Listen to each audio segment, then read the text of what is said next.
Okay, Your Worship. Thank you, Mr. Larmer.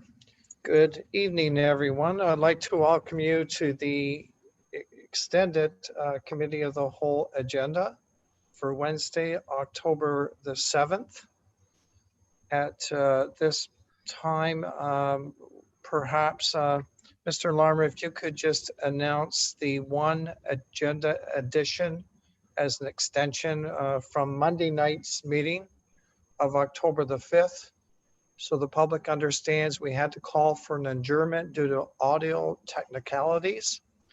And based on that, Mr. Larmer, if you could just announce, I know slightly different, the one agenda addition we did not deal with at this point.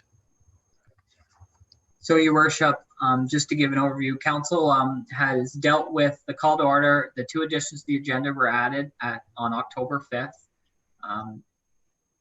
The presentations, we got through presentation number 1, and then on number 2, community services presentation, we were able to get through Waterfront Operations Department 2020 update.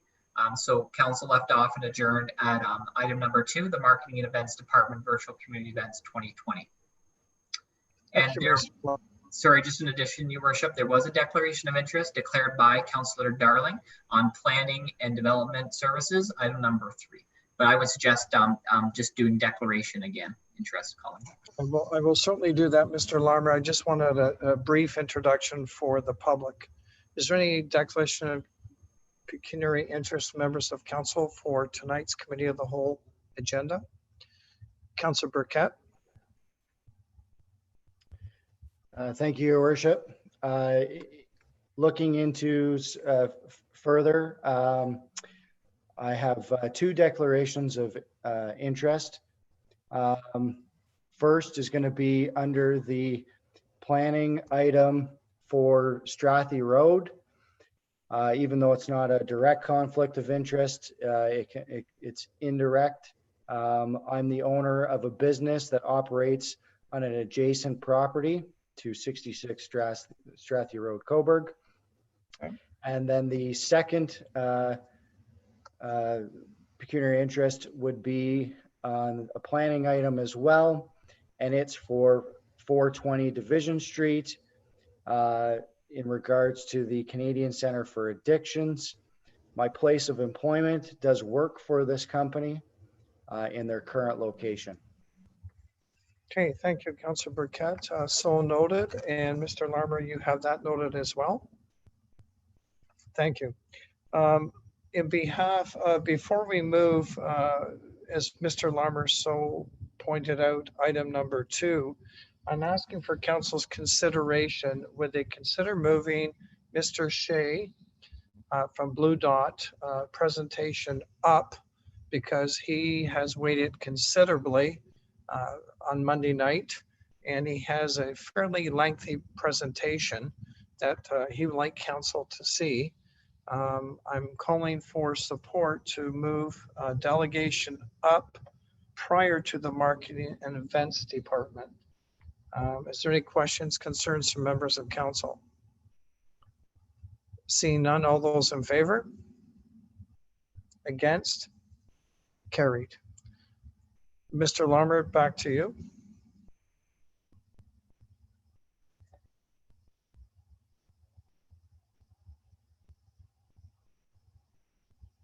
Myself, sorry, Your Worship. Yes, so next on the agenda, we have delegations moved up. We have Tom Shea, which is a corporate resident, which will be speaking regarding the climate change caucus. Mr. Shea.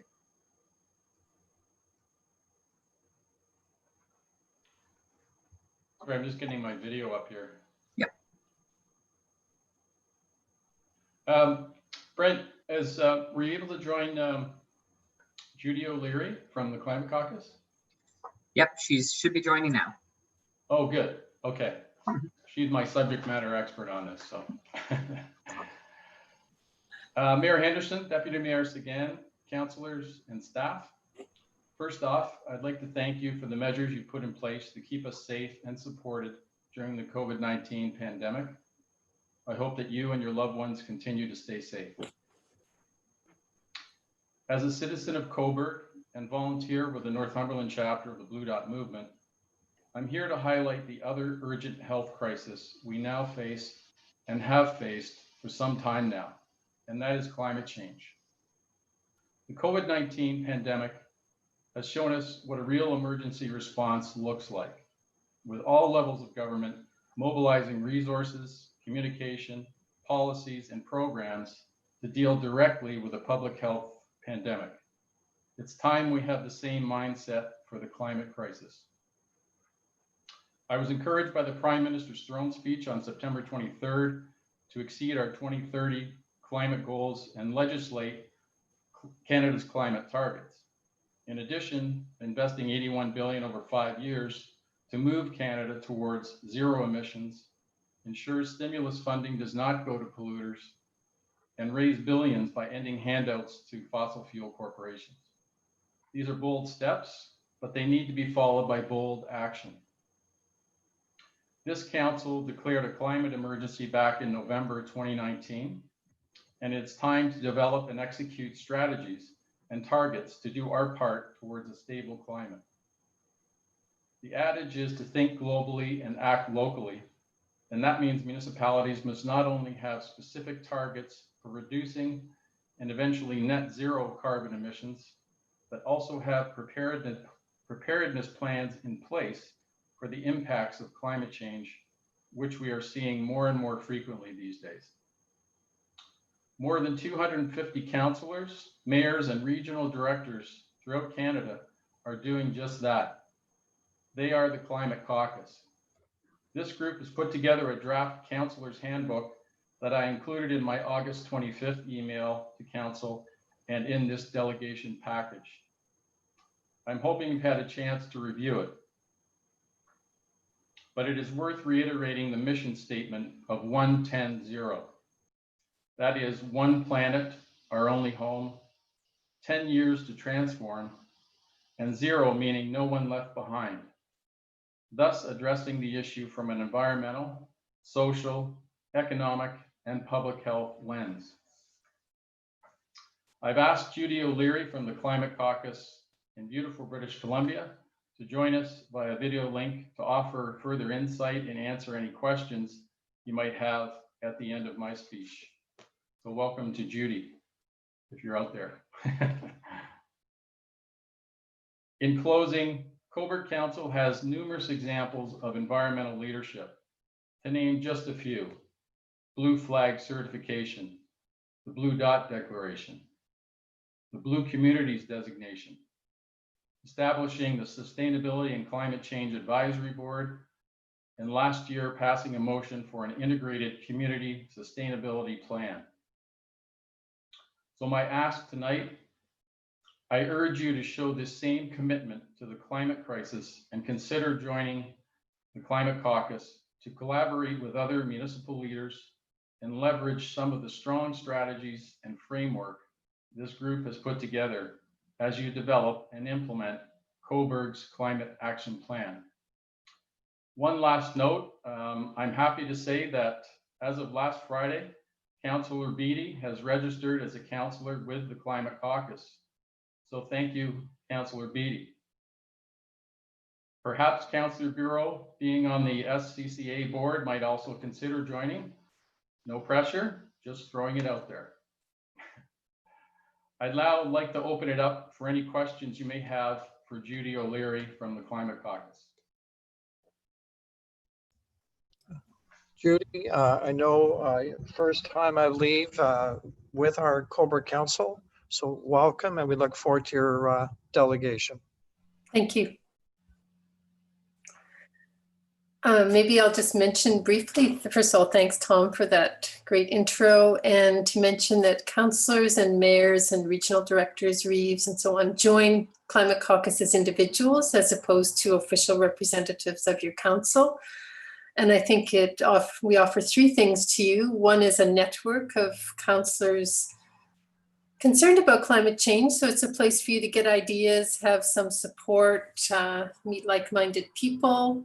The second thing are sharing resources. Tom mentioned the handbook. And we're building that out. We've got 3 students working on it right now, as well as other people to build out more initiatives so that you do not have to keep reinventing these wheels. So say if someone in BC has a project that could be easily implemented in Cobourg, we'll provide that to you, and vice versa. We've got some great materials from Toronto in there, for example. And the third thing is we do lobby higher levels of government. And in the Ontario area, we have an Ontario, I'm sorry about my dog, I have someone coming to the door. In Ontario, we have a branch of Climate Caucus that is organized so that people, councillors in Ontario can work together on that. So that's what we offer, and we think we can save you actually a lot of staff time, because a lot of municipalities do not have the staff to develop all these initiatives to meet your climate targets. So we actually provide that by sharing these resources. And if you have particular requests, we do our best to meet them. So any questions, I'm here. Any questions, clarification? Starting with Councillor Beattie. Thank you. Thank you, Worship. Through you to Judy, and welcome virtually to Cobourg. I have to admit, Tom's advocacy and then the additional information from the handbook was kind of the final impetus for me to join as an individual member. What I appreciated through the registration process was there was a vast array of topics that the caucus kind of addresses, everything from land use planning to active transportation to recreation to housing, quite the gamut, as I can appreciate that climate action, crosses many sectors and many disciplines. My question to you, Judy, is to maybe help set the expectations for Cobourg Council members, is at your bi-weekly Monday sessions, are there particular set priorities for this fiscal year or next that the Climate Caucus is really addressing and drilling in on? Yes, we're going to keep building out that handbook, getting more materials for you. And that would be our focus. And we're particularly looking for input from councillors on what they're interested in. We're changing our bi-weekly calls a bit. So it will be, right now we have every 2 weeks, we have meetings of interested councillors and NGO representatives. We're going to change that to just once a month. And we're going to provide a once a month meeting just for elected officials. So you'll have your own forum there. We also are going to build out in our software platform a discussion forum. So you could post a question, for example, on, you want to learn something about natural or nature-based ways for flood management in your community. You could post a question and get some response on that. Or how can you look at perhaps providing rebates for heat pumps, and you could post questions. So those are some of the things we'll be working on in the next year to provide more for councillors. Are there any other questions, clarification to members of council, to Judy and or Tom? Looking across the screen, I don't see any. So thank you, Tom. Thank you, Judy, for this. And I'm sure that myself and other councillors will take time in the near future to invest themselves in what you're proposing. So thank you very much for your delegation. Mr. Larmer, back to you. Thank you for the time. Thank you very much. Thanks, Your Worship. I think it'd be appropriate time to deal with delegation actions, then move up to presentations. But it's up to you. Okay, delegation action, I believe that would go to Councillor Barreau. I had to receive Tom Shea's delegation on the Climate Caucus for information purposes. And like you said, Your Worship, if my council colleagues want to research and look into it, definitely recommend it, and I will be joining in the next couple of days. Okay, thank you. Based on that, any further discussion? Seeing none, all those in favor? Against? Carried. Mr. Larmer? Yes, next, Your Worship, we are back to presentations, and we have community services presentations number 2, which is Marketing and Events Department, the Virtual Community Events 2020. Thank you, Your Worship. Just a very quick intro. As Council knows, this past summer we brought forward a number of memos and updates on various issues related to COVID-19 and our operations related to the beach, the marina campground, as well as the CCC. And then this past Monday, we provided season summary of the waterfront operations. And tonight I'd like to introduce Kara Uwali, the manager of the marketing and events department, and Jackie Chapman Davis, our community events coordinator, who are going to provide an update on all of the activities of the department to this point in the year, but also to provide an update on those activities in the weeks and months ahead. So with that, I'll turn it over to Kara. And to Kara and Jackie, on behalf of council, we wish to thank you for your patience the other night, and we do look forward to your presentation. And again, you're no stranger to our council chambers. So again, on behalf of council, welcome. Thank you very much. Brent, sorry, quick question. Should I just tell you when to skip, or do I have control at all? You just have to tell me. Okay. All right. Teamwork. All right. Thank you, Mayor and members of council. Thank you very much on behalf of Jackie and I for your time this evening. Back in January, I presented Dean with a very detailed 42-page marketing plan, which he was very happy to read every single page in detail.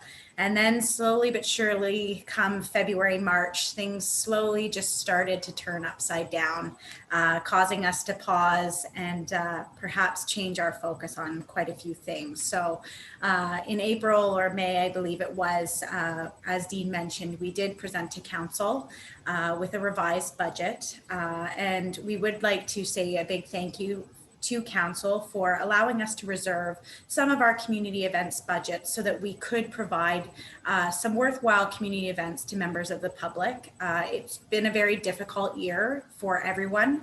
And we truly believe, especially from some of the feedback that we've received through these events, that these activities provided people with a safe opportunity to get out of their homes and explore Cobourg and kind of spend time together as a family. So thank you to council for allowing us to reserve that budget. And I'm very happy today to provide you with an update on what we did with all of that time and money. So Brent, if you don't mind going to the first slide. So in March, our Recreation and Culture Department was busy at the concert hall. Obviously, we did have to cancel and postpone all of our concert hall events for this year. So to help bring a piece of the entertainment home, as well as an opportunity to support our local groups and organizations, we developed the hashtag Experience Cobourg at Home. Next slide, please. So using this hashtag, we shared images and videos of previous concerts or amazing at-home performances that were put on by some of these groups. Next slide.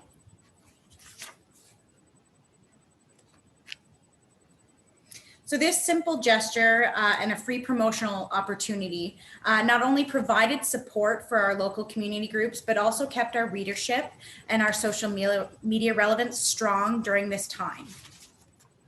Next slide, please. So using our annual federal funding, the first virtual event that we hosted this year was Virtual Canada Day. Next slide, please.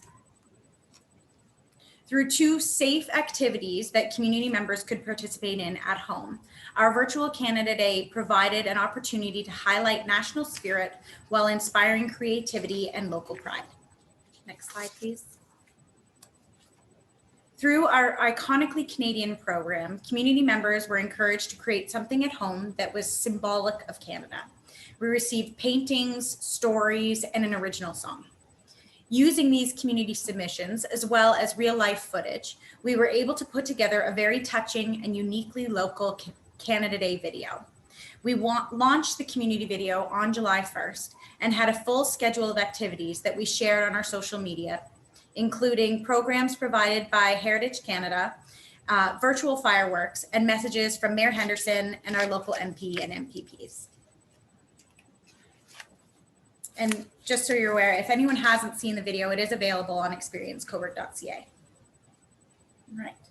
During the period of COVID-19, when people have been unable to travel, the Marketing Events Department used our very popular Sandcastle Festival to inspire local residents to take a virtual trip around the world while exploring their own community. Next slide, please. Working with local businesses and community partners, the Marketing Events Department posted a series of Sandcastle Festival posters from cities around the world in publicly accessible locations from around Cobourg. Organized like a scavenger hunt to be completed individually or with immediate family, tips, clues, and hints were shared on Experience Cobourg social media pages daily. Members of the community were challenged to submit their answers for the chance to win gift cards to local businesses of their choosing. Next slide, please. In July, we introduced the seasonal photography contest. As the town of Cobourg is home to many talented artists and photographers, we thought this 4-season program would be a great way to get people outside and exploring our beautiful community. Next slide, please. The summer intake closed on September 7th with an outstanding 62 photo submissions received. Working with a community panel made up of Councillor Burrell, Alinda Casimiro, Executive Director of the Art Gallery of Northumberland, Jay Robinson of Project Lola, and Ted Amsden of Ted Amsden Photography, as well as staff from the Marketing Events and Recreation and Culture Department. The panel met for 4 hours over the course of 2 Zoom meetings to discuss and select the 3 winners for this contest. Next slide, please. So altogether, there were 3 different categories, and we will continue that theme for the other seasons. So the winner of the In This Together category was Luca Di Ciccio with his photo here. Next slide, please. The winner of the Distinctly Local category was Mark Venema with this beautiful photo of Cobourg Harbor. Next slide, please. And the winner of the Health and Fitness category was Taryn Evans. It is our hope that with the images we received through the seasonal photography contest, that we may create future marketing materials for Cobourg that are made up solely of user-generated photos. This will be an opportunity to further profile our talented photographers, as well as a unique way to tell Cobourg's story through the eyes of the people who live here and love it here. Next slide, please. In June, the Marketing and Events Department was successful in their grant submission for the federal FedDev Ontario Regional Relief Recovery Grant funding. Administered by the Tourism Association of Ontario, the RRF funding is intended to help destination marketing organizations such as ourselves drive visitors back into local communities and generate new revenues for tourism-dependent local businesses who are struggling due to COVID-19. Next slide, please. Due to the ongoing situation of COVID-19 and the rising numbers we are experiencing this fall, the Marketing and Events Department is focusing our efforts on hyper-local campaigns to encourage Cobourg and Northumberland residents to explore Cobourg and keep their spending local. This past week, we launched the Fall in Love with Cobourg Challenge. Next slide, please. Using our RRF funding, the Fall in Love with Cobourg Challenge will be accompanied by a comprehensive advertising and marketing campaign. To participate, individuals must check off 1 item per category and submit their applications online. In recognition that COVID-19 has had an impact on all local businesses, we have attempted to make this challenge as comprehensive as possible, including businesses from food and beverage, museums and heritage centers, and dog groomers and mechanics. Next slide, please. So moving forward to the next coming events for the fall and winter. So due to the ongoing threat of COVID-19, the province of Ontario has enforced limitations on group gatherings that would prevent the Royal Canadian Legion from hosting a Remembrance Day ceremony in its traditional format. The Marketing and Events Department has been in communication with the Legion Branch 133 regarding their Remembrance Day ceremony. The Town of Cobourg Remembrance Day ceremony draws thousands of local and regional residents who come together each year to honor our veterans and those who serve. While the Legion plans to host a ceremony this year, due to group gathering restrictions, the ceremony will not be permitted to be open to the public. Working in partnership with Branch 133, the Marketing and Events Department is proposing the addition of virtual programming that will ensure we are providing our community with an opportunity to come together in honor of our service members. Next slide, please. Using the historical information and marketing materials developed for Armistice 18, we will be developing a virtual tour of the Poppy Trail walking tours. Working with author and historian Hugh Brewster, who was vital to the Armistice 18 project, we are developing additional locations that represents Coburg's history and unique contributions to World War II. These additional sites will be combined with the World War I Poppy Trail Tour, and updated maps and marketing materials will be available on experiencecoburg.ca. A video of Hugh conducting the tour will be loaded to experiencecoburg.ca and shared on the Town of Coburg social media pages so that residents and visitors of Coburg can follow along on their own or enjoy it at home if they are unable to attend. Working with community volunteers and operating within a safe distance, we also hope to lead in-person tours during the days leading up to Remembrance Day. Of course, we will revisit this as the coming weeks progress with COVID-19. Next slide, please. Our local schools always do an excellent job putting on a Remembrance Day ceremony. Because many students are currently doing virtual education, we will be encouraging members of the community to make wreaths and personal monuments at home with their family. Photos of the wreaths, along with the message of remembrance, will be submitted to the Marketing and Events Department, and we will share a slide presentation on Experience Coburg and the Legion Branch 133 social media pages on November 11th. Next slide, please. Working in partnership with the Legion, we hope to conduct a series of interviews with local veterans in order to share their stories. These videos will help ensure that the stories of sacrifice made by our veterans can live on for the next generation. Next slide, please. Then we are heading into winter. So the Marketing and Events Department will continue the tradition of Christmas magic in Victoria Park and Rotary Harbourfront Park in 2020. Due to restrictions on group gatherings, however, the Town of Coburg will be unable to host the lighting up ceremony in its traditional format. The Town of Coburg partners annually with Fair Share Food Bank for this event, as it's a large food drive opportunity for them. So staff are currently in communication with Fair Share to incorporate communication regarding charitable donations during the winter season and all of our programming. Next slide, please. 2020 will mark the 65th anniversary of the Coburg Santa Claus Parade, an event that gathers thousands of individuals and families as an opportunity to highlight our community and local organizations and welcome the holiday season.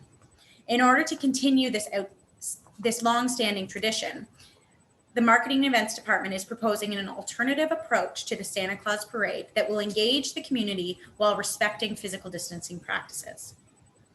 Working in partnership with the DBIA, we will host a community competition encouraging local businesses or community organizations to submit drawings of large freestanding floats. The top 3 submissions will receive money to put towards the production of their float. 3 floats will then be placed downtown Coburg. Similar to the Coburg Street Pianos, Coburg residents and guests will be invited to take their photos with each float and share on their social media networks. Each float will include the Experience Coburg and DBIA logos so that all images will be appropriately branded for earned media potential and hopefully drive people downtown Coburg during the winter season. Next slide, please. In addition to this year's Christmas lighting display, we will be partnering with the DBIA to line the downtown corridor with decorated trees. Each local business will be challenged to decorate their tree, creating a stunning and inviting holiday display that lines the entire corridor. Thank you to Old Quebec City for this photo, by the way. Next slide, please. The Town of Coburg will challenge local residents to decorate their homes for the holiday season. Residents who submit images of their homes will be entered into a draw to win a gift card to a local business of their choosing. Images of decorated homes will be used to develop a driving map that will be available on Experience Coburg and shared on social media. Next slide, please. So as I mentioned, some of the feedback that we received this summer from the virtual campaigns was really, really positive. Members of the community were just so grateful for the creative opportunities to do things at home or to do things safely around town. Obviously, no one was leaving our borders as much as possible. And without our valuable community events, it at first looked like a bit of a sad year, but through these activities, we really do believe that we brought some value to the community and some really worthwhile activities. So just a sneak peek at the impact. So we had 22,790 unique web views on Experience Coburg between May and October 1st. Each one of our virtual activities, because our local businesses are struggling, each one of our virtual activities had a support local initiative included. So over the course of the summer and these campaigns, we'll have given away $7,000 in gift cards to local businesses. Jackie and I stipulated that the gift cards needed to be a Coburg business, but we are actually very pleased and delighted to hear that pretty well every single one of these gift cards that was purchased was to an independently owned business. They're not to say that we don't support our big box stores, but a lot of, as we know, our small independent businesses are really struggling this year. And our community knew that and value those businesses. So every single one of the gift cards was for local businesses. And Jackie received multiple letters of gratitude from members of the community, which really kind of warmed our hearts. It was a difficult year for everyone, so I think getting those letters really made a difference to us as well. Next slide, please. And just an overview of where we're at with regards to our spending. So our biggest line item, of course, in the tourism marketing budget is our advertising and promotion line. So our budget approval for this year was $75,000. At the time of our kind of COVID recheck, we estimated that we would spend about $39,000. And we estimate to this date that we will only actually spend about $29,000 of that money. In addition to that, as I mentioned, we were successful in receiving the Regional Recovery Fund. So that was a grant total of $60,808 that will all be put towards marketing and promotional and production activities that will go to support our local businesses and offset some of the costs for our marketing and advertising budget. Next slide, please. The next is an overview of some of the reserve budgets that we put aside for our special events. So the Sandcastle Festival has a cost of $25,000 each year. We were able to do all of the campaign for $5,000 this year. For Canada Day, we were able to do the entire virtual campaign just using our government grant. So it was actually a $0 line item. Movies in the Park, we have actually used some of this budget to put towards some of our winter activities. So therefore, we're only looking at an estimated $1,500 for that line. Sandcastle Festival, again, it's $25,000 each year for this festival. Again, it is a major revenue line for us as well. But with all of our activities, we're coming in at $3,500 versus the $5,000 that we had reserved. Christmas Magic, we will be spending all of our money there, but we are very grateful to the DDIA for their significant contribution to those activities this year with the downtown seasonal decorative lights. And our winter festival and all of those activities, we will be using our reserve money to enhance our Christmas Magic and our winter festivities here in Coburg. And that is everything. So thank you again for your time. Jackie and myself are both here to answer any questions that council may have.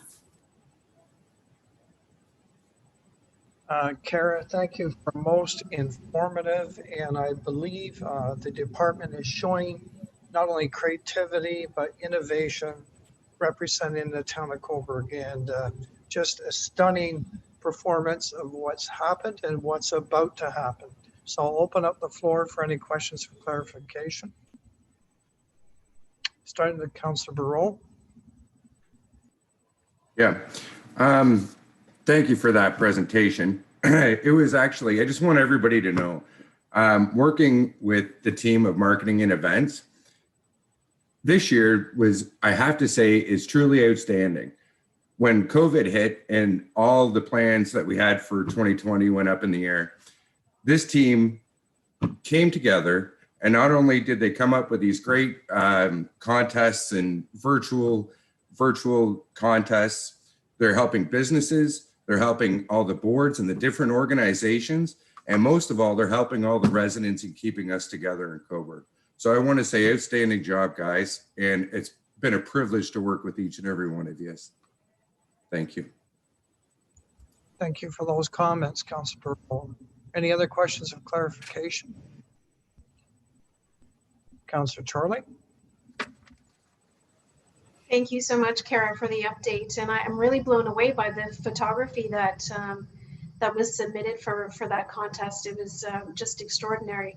I have a quick question about the virtual Sandcastle Festival. How many submissions did you receive from the public? You know what, I can't remember. We had 10 winners at the end.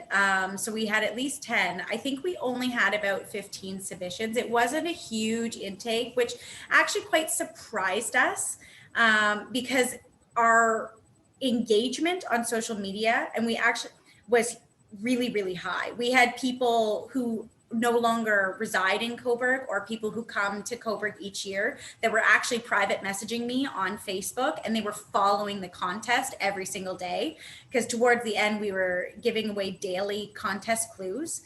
So I had about 4 or 5 people just from that were emailing me personally. But when I checked with the submission forms, they didn't actually submit at the end of the day. So I think it was just people who were locally that submitted. Thank you for that response. Any other questions of clarification? Well, again, Kara, I'm looking forward to all these wonderful events because I believe this will be the way forward, at least in our current climate. And so on behalf of council and to all your staff, I know there's more than the 2 of you behind the scenes. Thank you so much. Mr. Larmer, back to you. This next, Your Worship, we have a presentation number 3, and this is Luis Estevez, Development Manager of Smart Centers, regarding the application for site plan approval of 66 Strathy Road, Cobourg. Mr. Estevez, welcome to our council chambers, and we look forward to your presentation. Thank you. Good evening, Your Worship, Council. I just wanted to take this opportunity to thank you all for allowing me to present this evening. I'll keep it short and sweet, given Mr. McGlashan will be speaking in greater detail to it excuse me, later in the Committee of the Whole meeting. So as Mr. Larmer indicated, my name is Luis Estevez. I'm a development manager with Smart Centers, and I'm here to speak to you about 66 Strathy Road, not Strathy Road, forgive my typo, and our expansion plans. Next slide, please. So Smart Centers is currently seeking approval of SPA 0720, which was as a site plan amendment application submitted to the town earlier this year for approximately 25,500 square feet of commercial space or retail space. We'll be accommodating, this expansion will be accommodating a HomeSense in the existing Winners Plaza or Winners Building, Dollar Tree Building, as well as a PetSmart to be located on it's in a separate building in the southwest corner of the property. Next slide, please. So just a little bit of background here. As council is aware, Smart Centers has been engaged or been a proud participant of the community, providing retail needs for, to the best of my knowledge, at least 15 years, if not longer.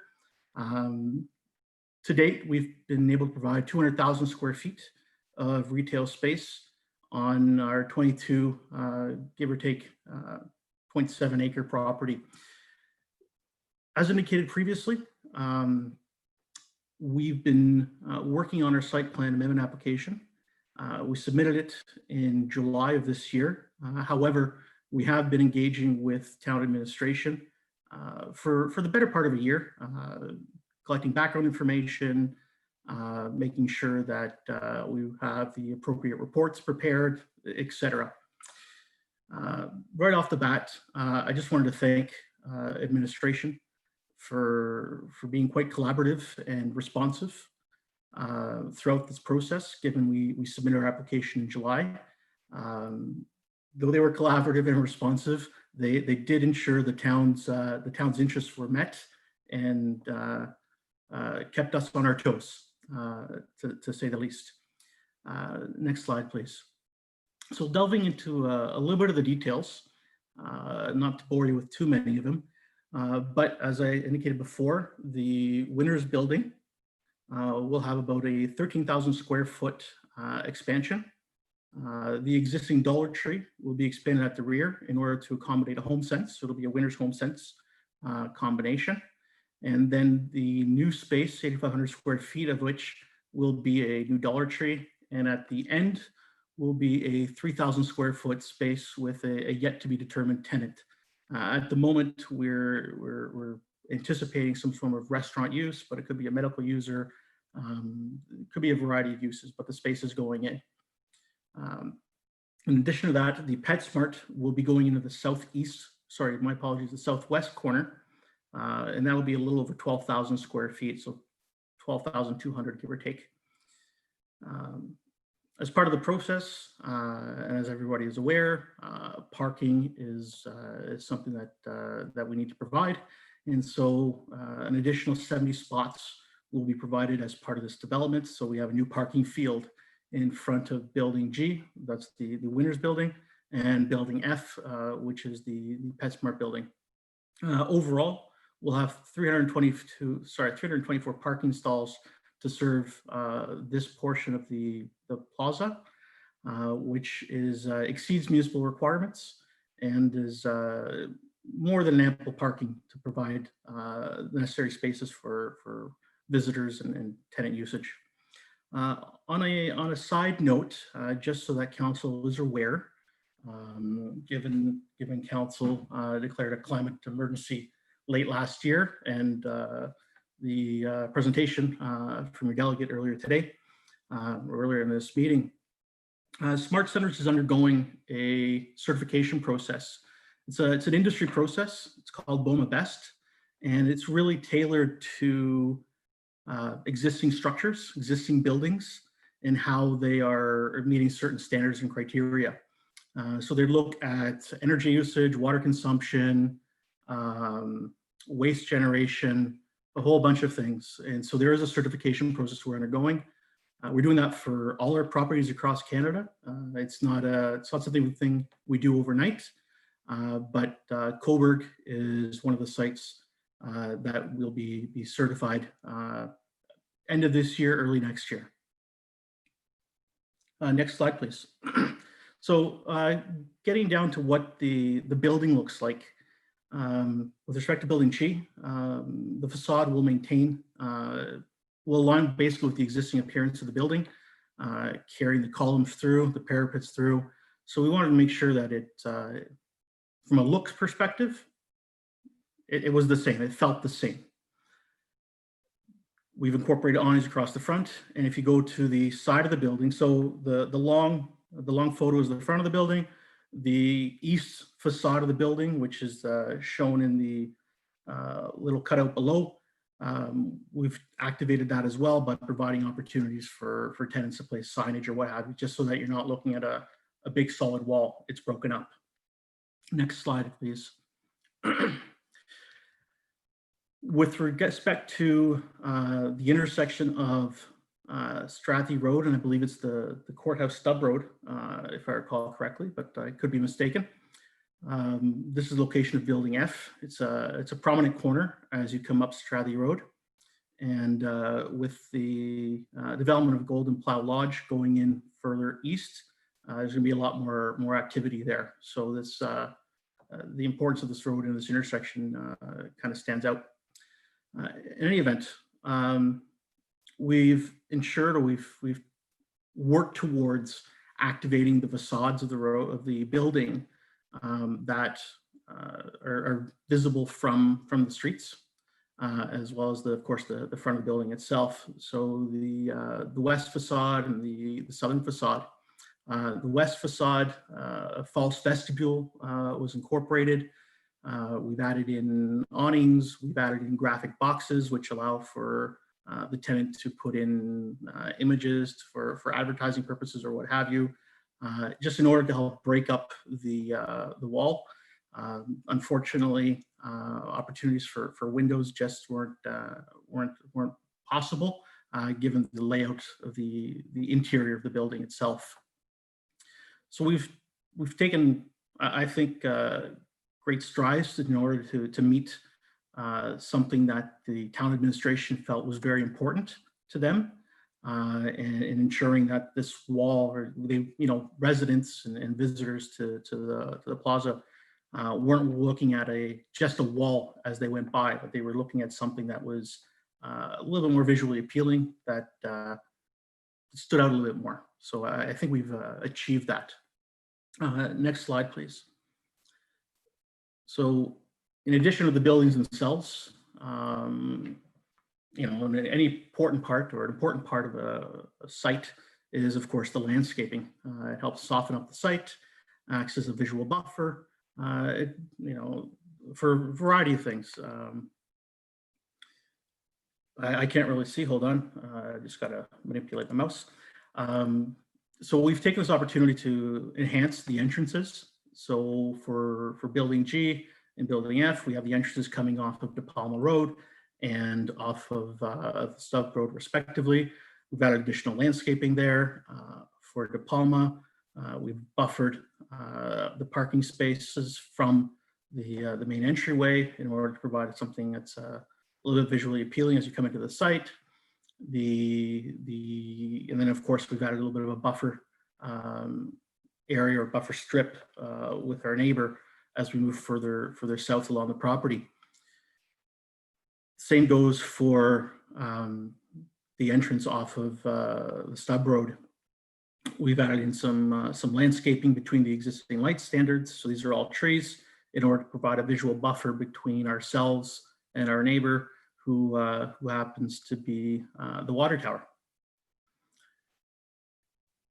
In addition to that, something the administration felt was quite important was ensuring that and this is speaking to the intersection of Strathy Road and the Stub Road, was ensuring that there's some sort of presence, that there's a sense of place established, and Mr. McGlosh can probably correct me, but they wanted to ensure that the corner itself was well represented, was seen as being an important feature as you come up of Strathy Road. So I think we've achieved that. We've placed a landscaping feature at the corner of the property, which wraps around from Strathy Road to the Stub Road. The feature is anchored by roughly 16 to 18 meters of armor stone. So there's a strong physical presence.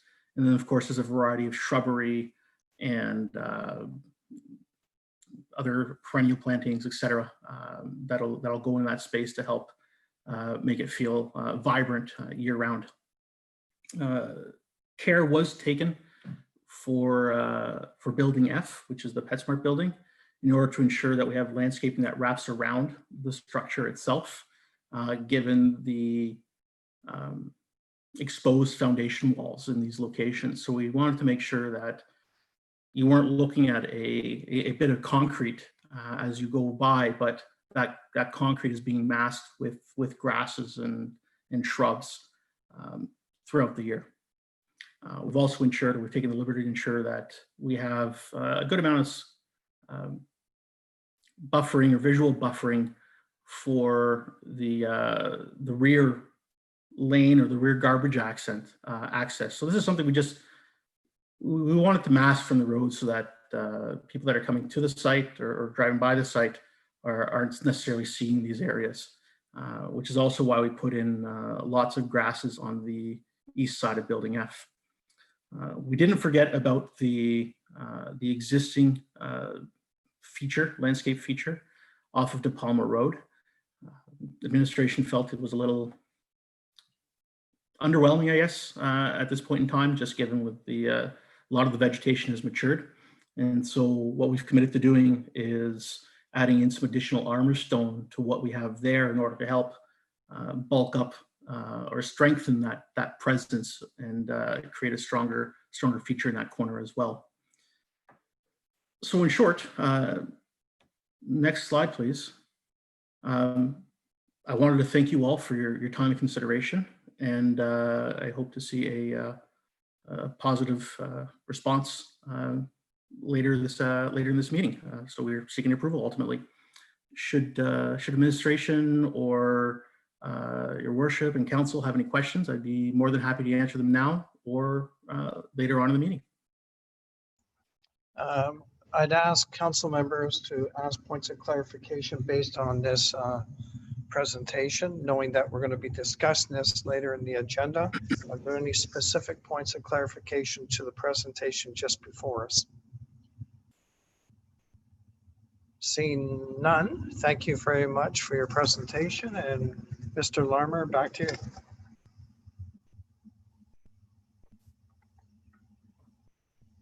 Yes, next, your worship. We're into reports and we have general government services. We have Chair and Deputy Mayor Suzanne Sagan. Thank you, Mr. Larmer. First item tonight is a memo from the Treasurer Director of Corporate Services regarding the Town of Cobourg's second quarter 2020 operating budget variance report. The action recommended that Council receive the second quarter 2020 operating budget variance report for information purposes. Mr. Davey, we have the report in front of us, but did you want to highlight any summary of this report to Council and to any public watching? Yes, thank you very much, Deputy Mayor. I'll just walk Council through a few of the key pieces of the report. The first page of the report is basically a summary, so everything that follows this first page excuse me, it's just the backup that supports this. So the first page is broken into two sections. The top half of the page, obviously, as titled, is the revenue broken down by category. You can see a figure of 15 million and change on that revenue line. The expenditures at the bottom half of the page of 39,746,000. And the difference should be the municipal levy, which is the balancing figure from our budget of 24,686,992.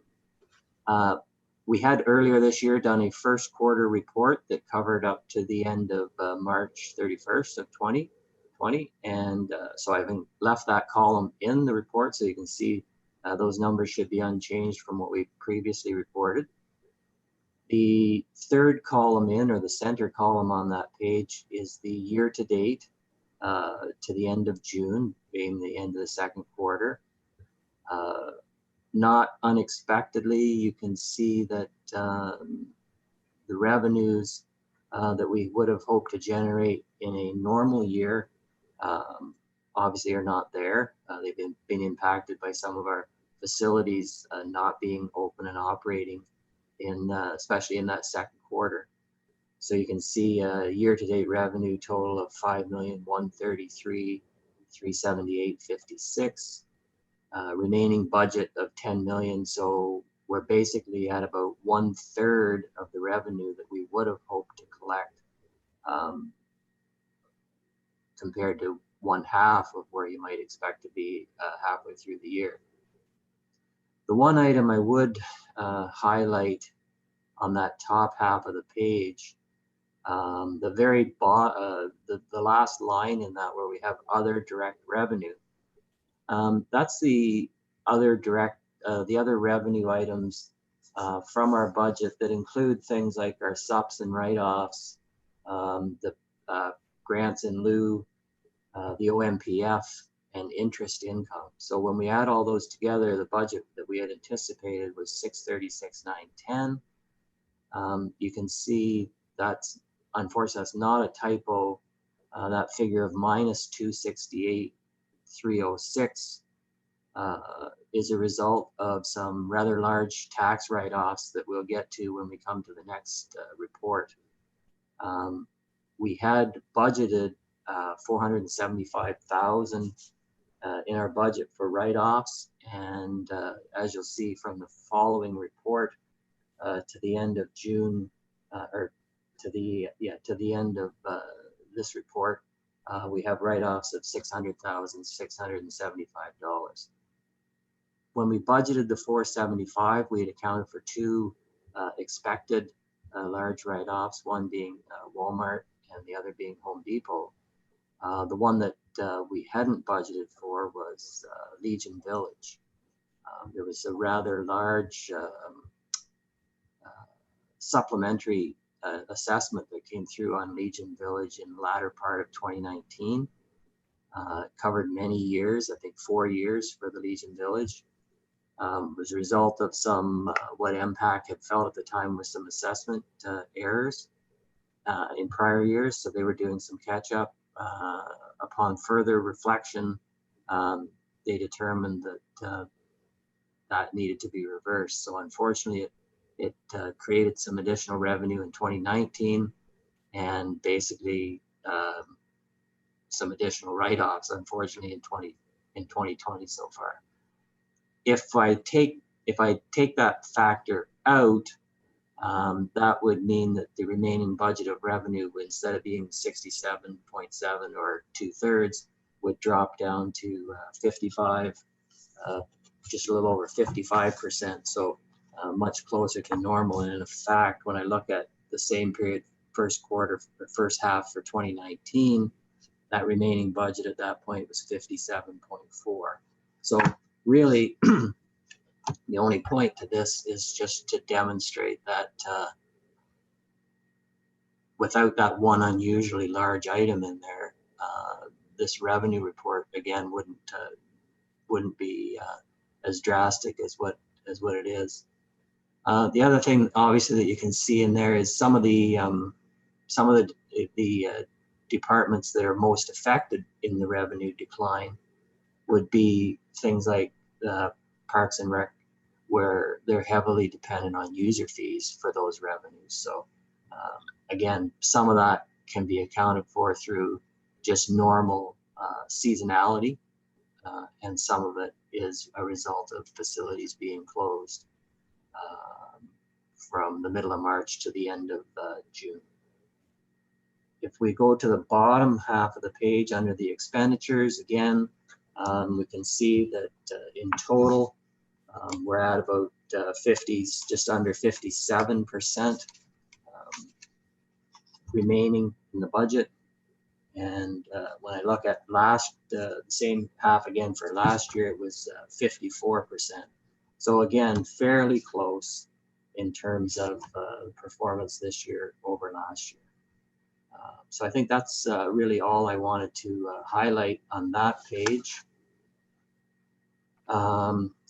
And the next page is just just the breakdown of the revenues that support what's on the first page.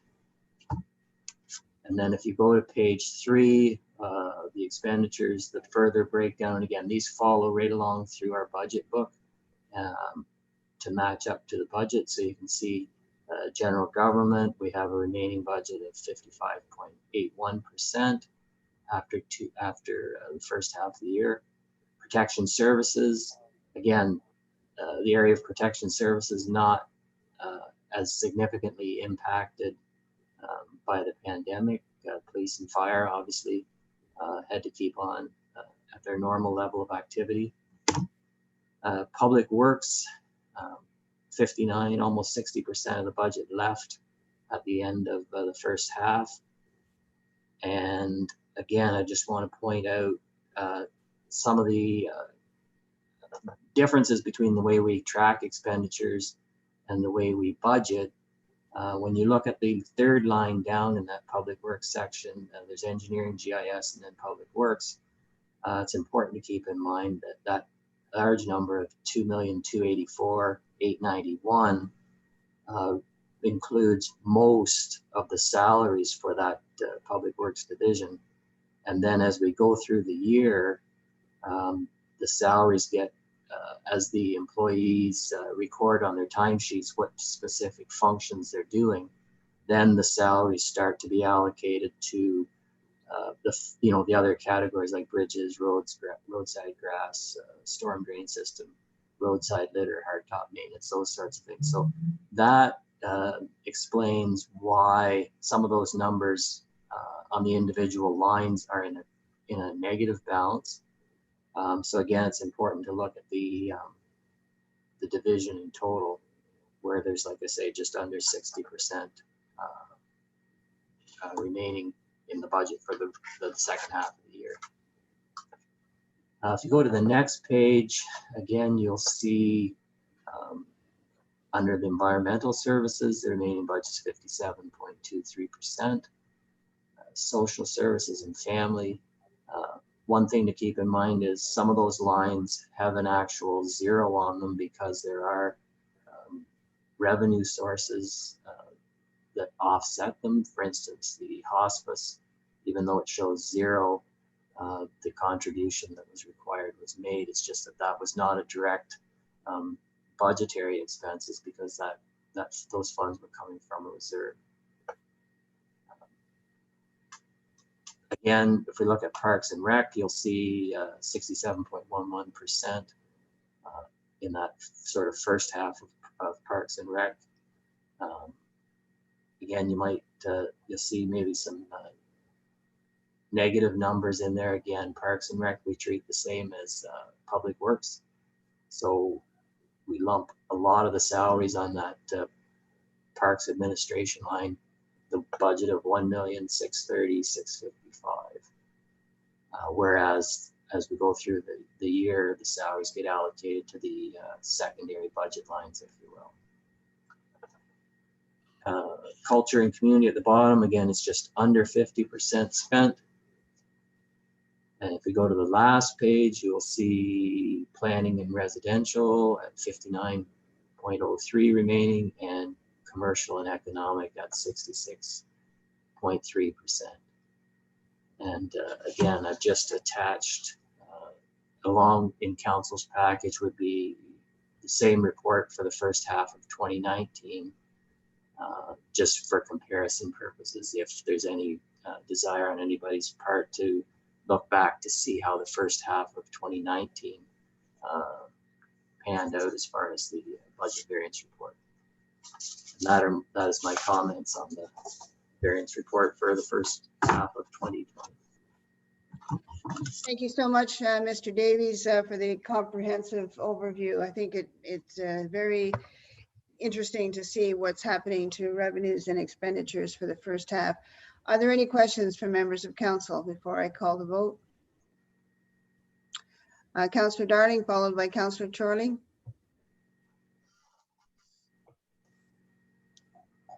Just 1 second here, Madam Chair.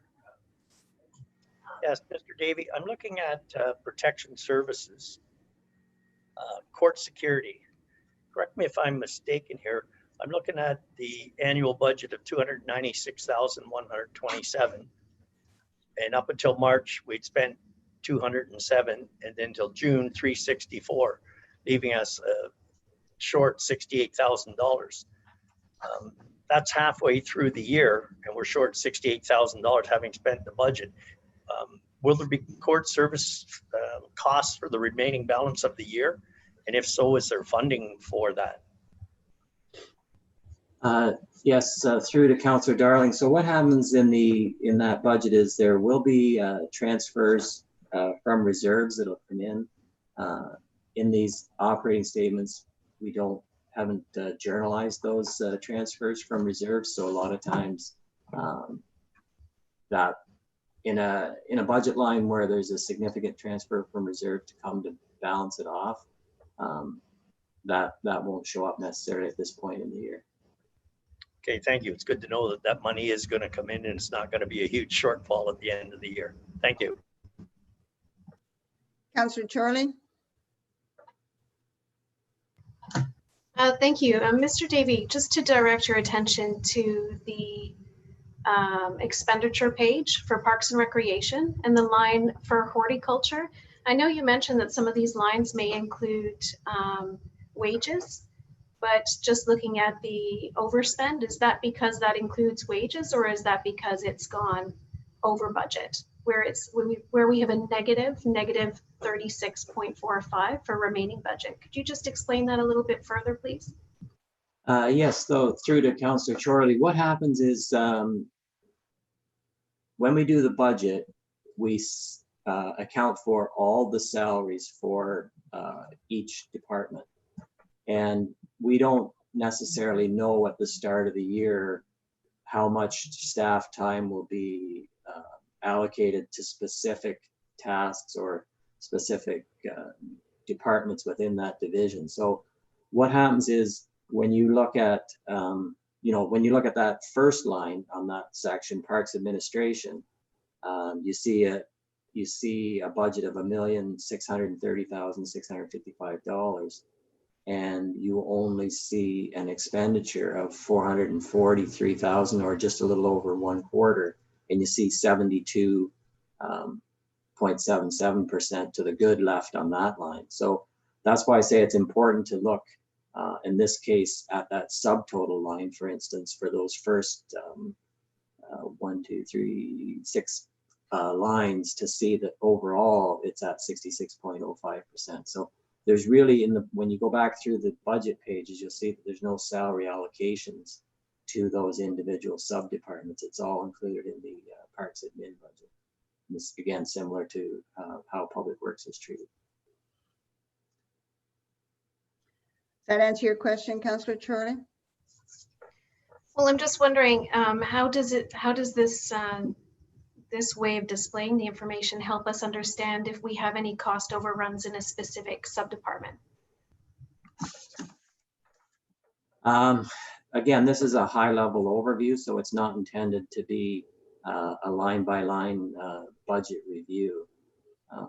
That's up to the managers to be reviewing those lines and making their determinations as they go through the year. So again, it's the point here is that we really don't know at the start of the year how much staff time is going to go. Again, it may depend on weather conditions.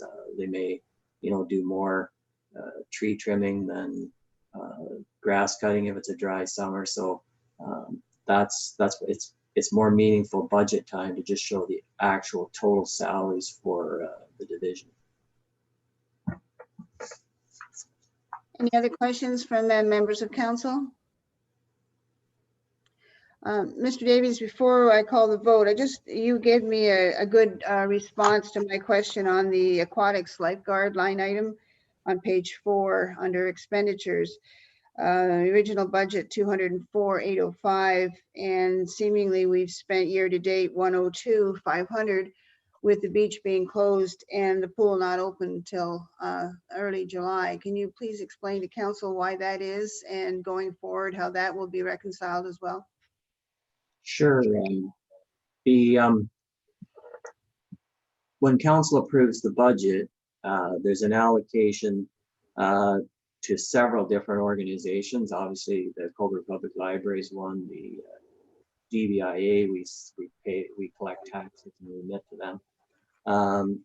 In terms of the Y and that aquatics lifeguards budget, they provide a detailed breakdown of how many hours they're going to provide of lifeguarding, including both the beach and Centennial Pool.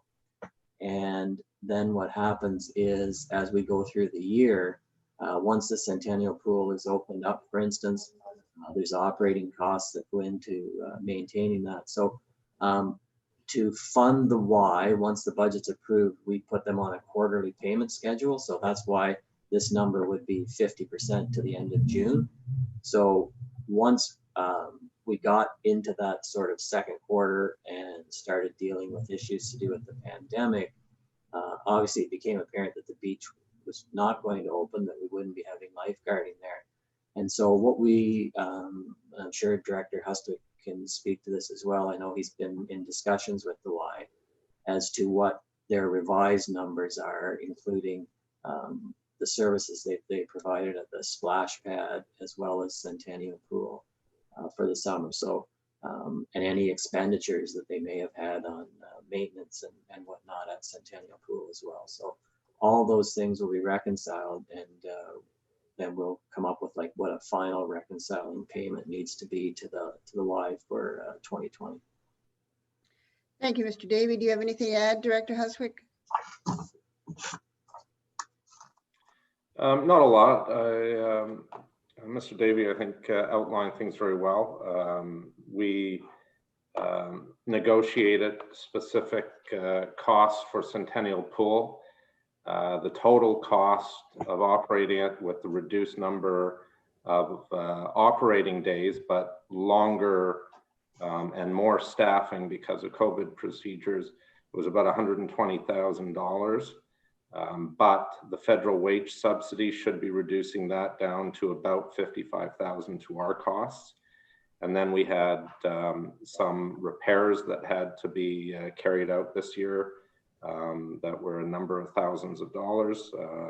But those types of expenses are sort of are built into the budget as things often require repairs, especially a facility of that age. And then, of course, this year, over and above what we would ordinarily have, was YMCA staffing to manage the splash pad. And I don't have that number at my fingertips, but I think that was roughly in the $12,000 to $15,000 range. But then we didn't have costs associated with lifeguarding up the beach. And so the Y is currently providing the reconciliation that we should have within the next couple of weeks. Thank you, Director Huswick. Hopefully we'll see those adjustments now that the third quarter has come to an end, when those third quarter numbers come to council. So we look forward to those adjustments. Any other questions from members of council? If not, I'll call the vote. All in favor? Opposed? Carried. Moving on to the second item under general government, a memo from the Treasurer Director of Corporate Services regarding the cancellation, reduction, or refund of taxes. First report of 2020. Action recommended that council receive the first report for tax adjustments for 2020, and further the council approve the reduction of property taxes in the amount of $1,374,451.75, broken down as follows: the town of Cobourg, $600,675.47, the county of Northumberland, $341,352.87, education, $431,130.99, and the DBIA $1,292.42. Any comments on that, Mr. Davies? You did indicate in the previous item where some of those breakdowns. Sorry, that was tax reductions. Any other tax reductions or any further comment, Mr. Davies, before we open it up for council questions? Yes, Deputy Mayor. As I said in the earlier report, really the one or two, we knew that, we knew that going into 2020, we had some multi-year assessment revisions coming through on a couple of our larger commercial properties. There was a 4-year reassessment for the Home Depot property. The town of Cobourg's share on that one alone was a little over $141,000. There was also a 3-year significant adjustment on the Walmart property. That adjustment resulted in the town of Cobourg's share was almost $250,000. So those two numbers together at $390, really that was the reason that we went with a budget number of $475,000 for write-offs. We knew we were counting on those ones.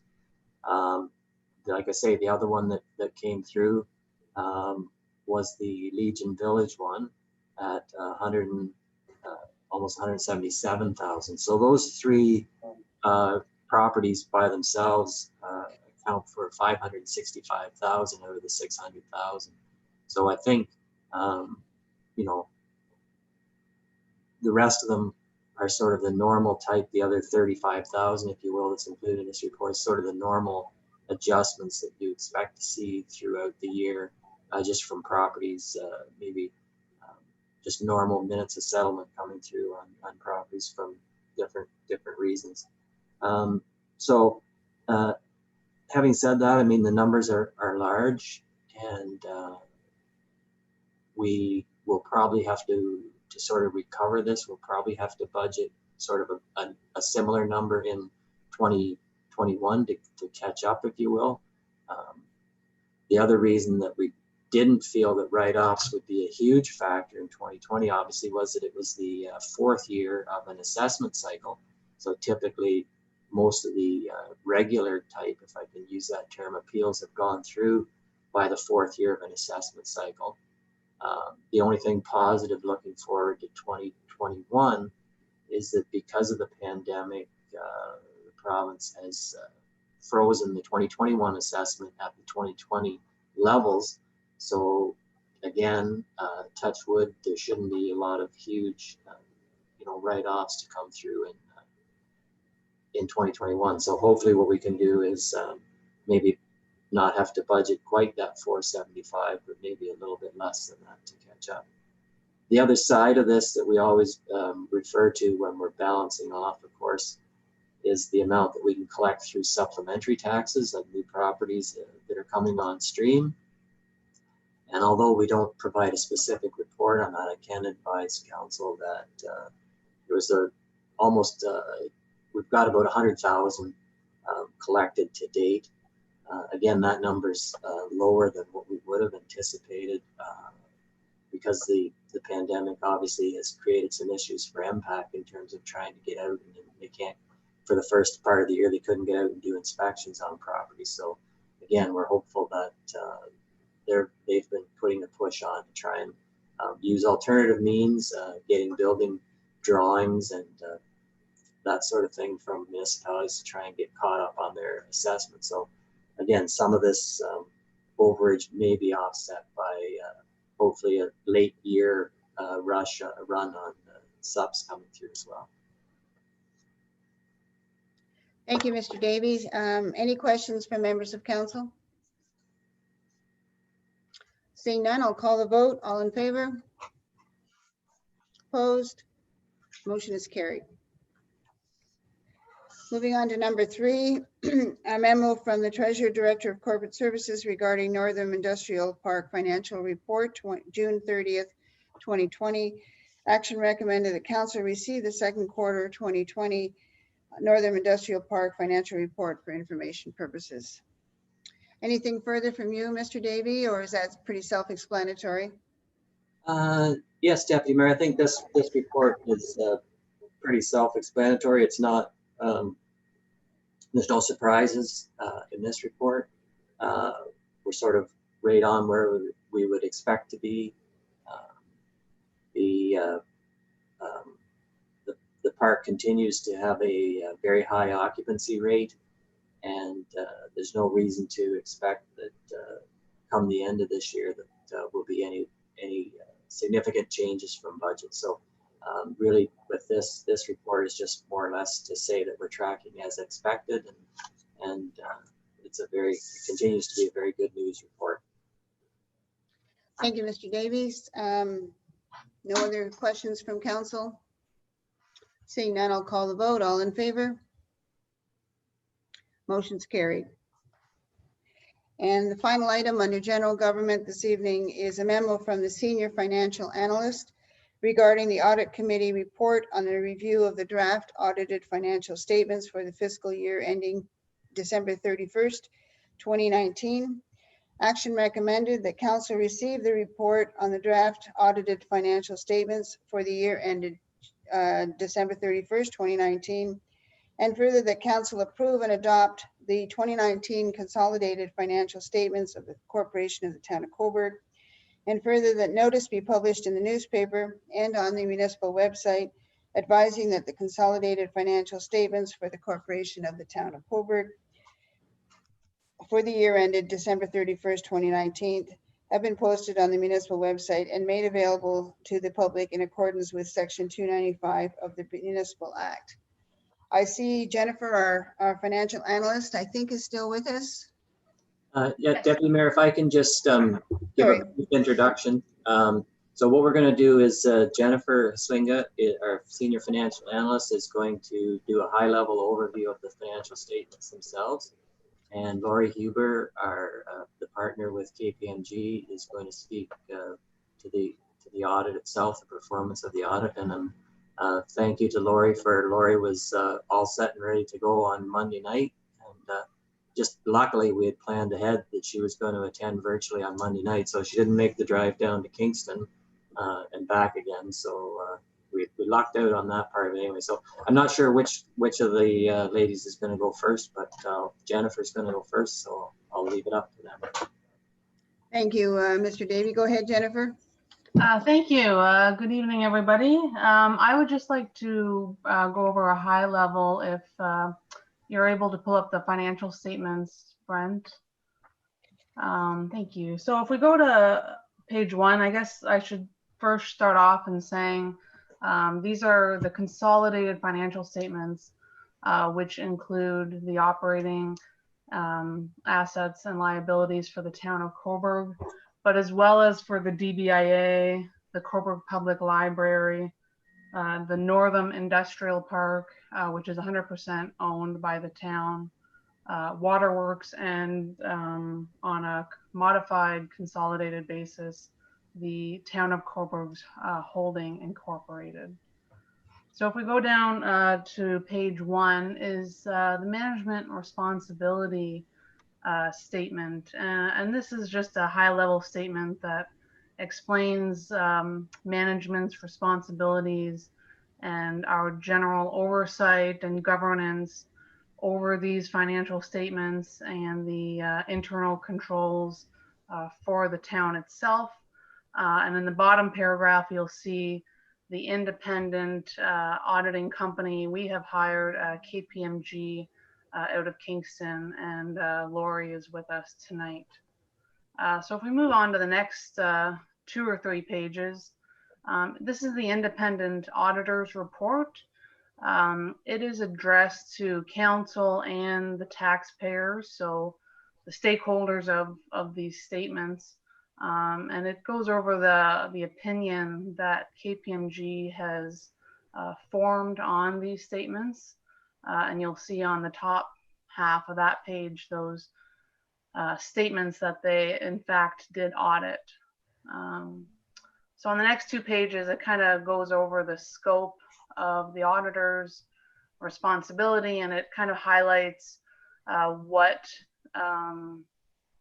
the scope of their work and how they form their opinion on these financial statements. So if we move down to page 5, this page, this is the statement of financial position, also known as the balance sheet. And it includes all of our assets, liabilities, and at the bottom you'll see accumulated surplus. So just on a high level, we can see the cash line has increased from 2019 to compared to 2018. If you will, it's similar to your own personal bank account. The town's bank can fluctuate depending on the timing of cash invoices that we receive and that we pay. Particularly, I think the increase for 19 is mainly attributable to Northam Industrial Park. There, as Mr. Davey just mentioned, they've been improving their operations, as well as they've also paid off 2 years ago now, they've paid off their mortgage. So, and also I should note, capital activities in 2019 were slightly lower compared to 2018. And if we look at the next line, investments, you'll notice an increase there too. And that is an investment that the town holds on behalf of a developer for an obligation that so we're holding a GIC on their behalf. And until they meet those obligations, securities we will hold and we will release those back to them. And the other side of that investment line item is actually sitting in accounts payable under the liabilities section. So if we back that out, we could actually see that accounts payable has actually improved in 2019, which is a good thing. It means we're paying our bills on a more timely, efficient manner. And the last, I guess, couple things in liabilities section I should note is the obligatory reserve funds. So the town has two types of reserves. One is an obligatory and one is a discretionary. The obligatory, the big ones would be federal gas tax, provincial gas tax, and mainly development charges. So these are monies that we collect as events happen, and council budgets the use of those funds as the years go on for certain capital projects, for example. So we will withdraw those funds as council budgets and as those projects become complete. So we match the income that we take out of those funds.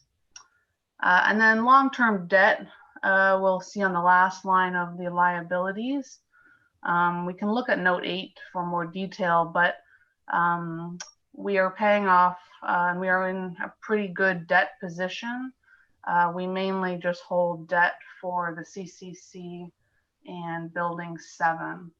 And again, council can look at note 8 for more details. And moving on to non-financial assets, we can see tangible capital assets of 192 million remains pretty comparable to last year. That's not to say we didn't have much activity, quite the opposite. We had capital contributions for the Headworks project that was completed in 2019, as well as Henry Street, Densmore, and the Public Works Department bought a Vector truck. Those increases are kind of offset by amortization that is calculated and reduced those asset line items. So I should note though that amortization I think was about 7.5 million in 2019. And amortization is taken off of historical values for assets. So I should note that it's not necessarily representative of like asset replacement costs, although it gives us a loose indication of the way our assets are declining. So the last line item there is the accumulated surplus, 197 million. The town has a general account for the accumulated surplus, but we also break down certain divisions. If you will, I'll use the marina as an example. So we use that as a separate generating unit. And at the end of the year, we segregate those excess funds and we put it in a special fund within that big accumulated surplus figure. On an overall high level perspective, you can see the tangible capital assets of 192 mainly represents the surplus, the equity that the town holds of that 197 million. So going on to the next page, Brent. So this is the statement of operations and accumulated surplus, the income statement, and we can see detailed income by type and the expenses by department, high level. I will note the budget column. It says there, note 13, can see more details. I will note that the budget column here has been adapted. I have reconciled the cash basis budget that council prepares, and I reconcile it and I change it to the way PSAB accounting standards dictates the way we account for certain items. A good example would be long-term debt. So the payment of mortgages, for example, council has to, on a cash basis, come up with the funds to use and to pay those mortgage payments, but it's not necessarily an operating expense. So when we pay that long-term debt, it's actually reducing the line item that we saw on the previous page. So it wouldn't have been shown up. So I'm, for example, taking that line item out of the expense section. Another example would be capital income. The capital budget would include capital income from different sources like grants or federal gas tax or development charges. So I'm adding those capital income figures into the budget column in the revenue section. So nothing else to note here. Note 10 and the last 2 pages of this document goes into line by line if taxpayers or council would like to see line by line expenses. If we move on to the next page, this is a statement changes in net debt. So net debt is just defined as assets minus liabilities. And it kind of speaks to the liquidity of how fast we can pay our liabilities with the current assets that we have. This is an improvement in 2019. We had net debt in 2018 of just over 2 million, and we've improved to become a net asset position of about 2.8 million. So again, this chart just kind of high level shows the activity, which mainly is tangible capital assets, and that we had, again, less activity happening in 2019 compared to 2018. And that's because 2018, I think the biggest item in 2018 was Venture 13, which took up a big balance in 2018. So if we move to the next page, this is, again, the statement of cash flows. I touched on this a little bit. So this breaks it up into 4 different sections: operating, capital, investing, and financing. So at the bottom of the page, you'll see we improved into a cash position from 2018 of about 1.8 million. And at the end of 2019, we're again at about 6 million. Again, this relates to the timing of when cash receipts are paid and received. Mainly, it can be attributable to the capital position that the town was in within 2019, as well as I think there was an influx, I think, in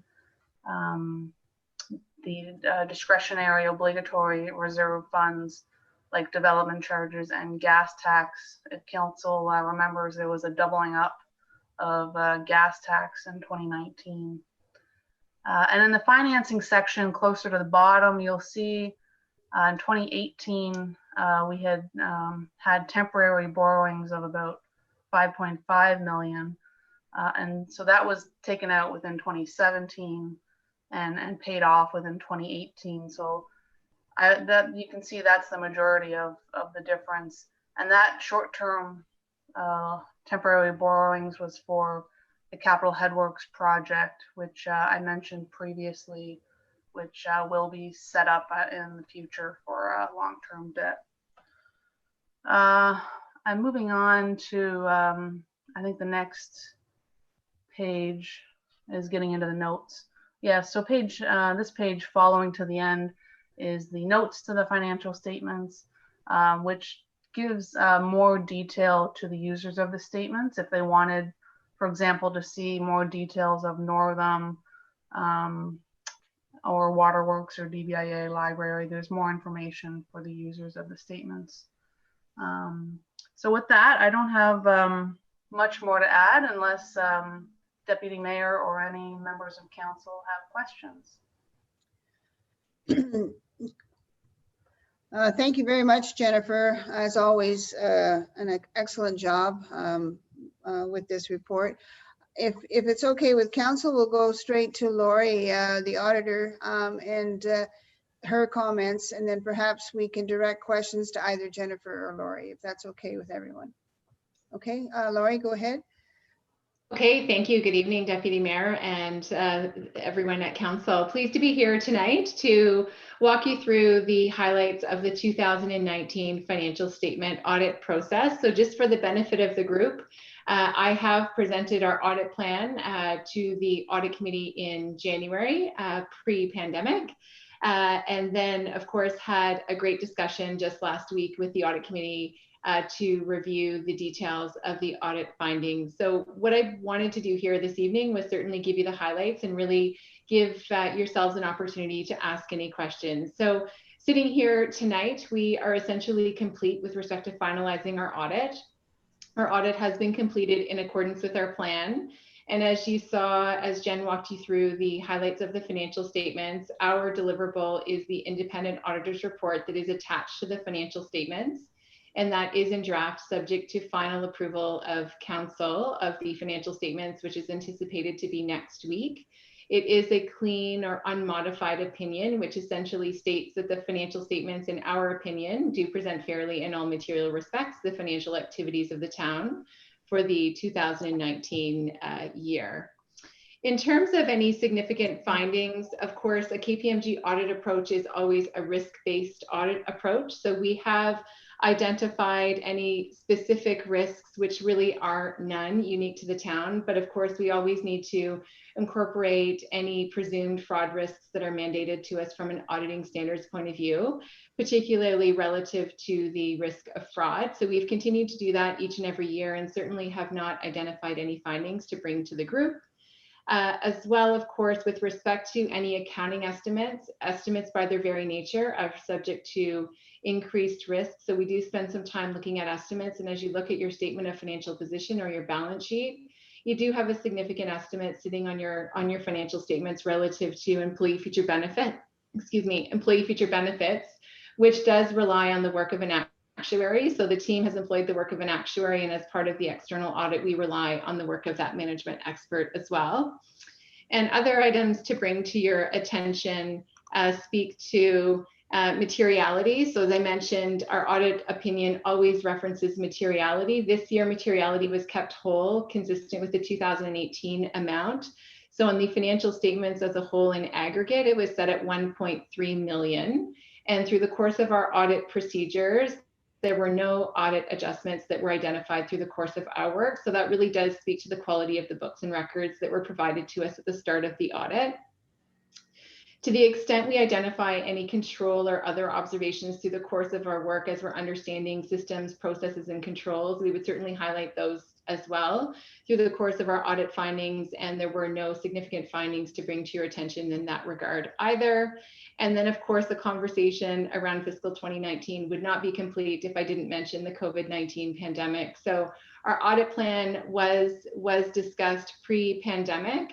With the pandemic in March, automatically we had identified an audit response relative to the pandemic. So if you've had the opportunity to take a read through the financial statements, there is financial statement note disclosure as a subsequent event at the back of your financial statements that we worked with the team to craft the language specifically around the implications and the uncertainty with the pandemic. And as we've seen here tonight earlier with some of the other former reports, certainly the real impact is coming in 2020 fiscal year.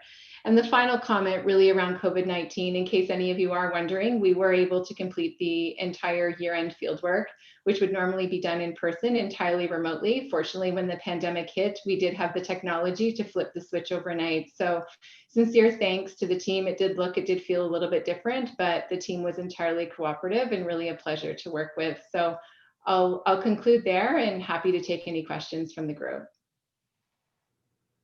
Thank you so much, Laurie, for an excellent job and report.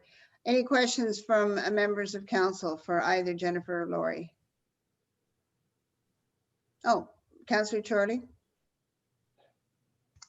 Thank you. Thank you both for the summary. I had a quick question. It's regarding page 30, and it's in the long-term debt or interest charges under Parks and Recreation. It shows $134,995 for 2019. I was wondering, is that for debt on the CCC, or is that including other projects as well?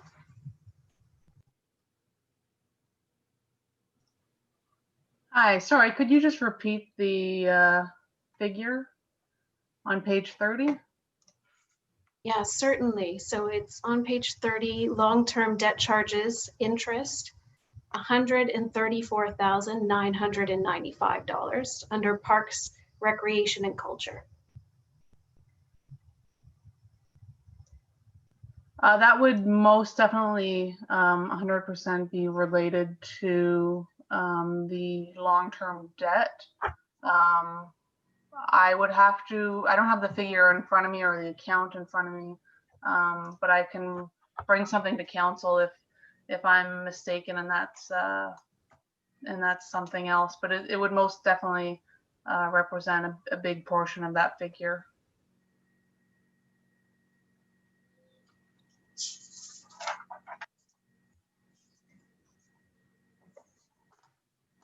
Any follow-up or subsequent question, Councillor Charlie?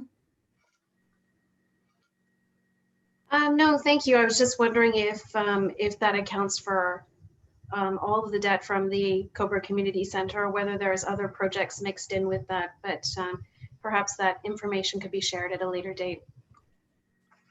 Yes, absolutely. I can bring that. Again, I believe it would be a big portion of that would be tied to the CCC long-term debt. The CCC long-term debt was Mr. Davey, I think it's about a 20-year debt, and it was a debt taken out with Infrastructure Ontario. And I believe, like I said, majority of that figure is related to the debt. I don't think it might be related to another few small debts, but it would be mainly the CCC. Thanks, Jennifer. Any other, Mr. Davies? Yeah, I was just going to add, Deputy Mayor, that it's important to remember that the CCC, the remaining debt on the CCC itself is being funded through development charges. There was a development charge, very significant development charges piece when the CCC was built. And that remaining debt was basically the development charge portion. So each year,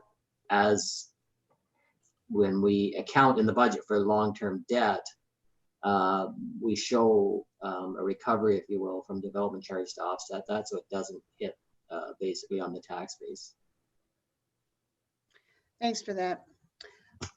Mr. Heswick, or sorry, Director Heswick? Yes, and although I wasn't here at the time, and perhaps the treasurer can clarify, but I think it's also important to note that I believe it was roughly a $27 million facility, and 2/3 of the capital costs were provided by federal and provincial funding. Mr. Davey? Yes, Deputy Mayor, that's correct. The original budget, if I recall, was 27 million. So there was 18 million that came from the federal government and the provincial government combined. And then the local share was approximately 9, of which there was fundraising.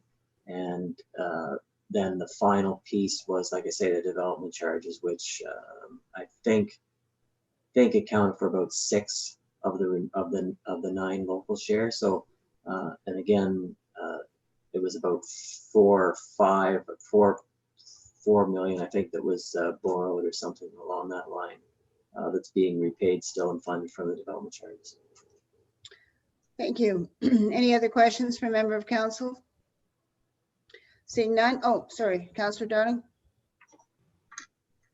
Thank you. Just to confirm what you're saying, Mr. Davey, that those payments for the debt on the CCC are from development charges and there's no hit to the tax base. Is that correct?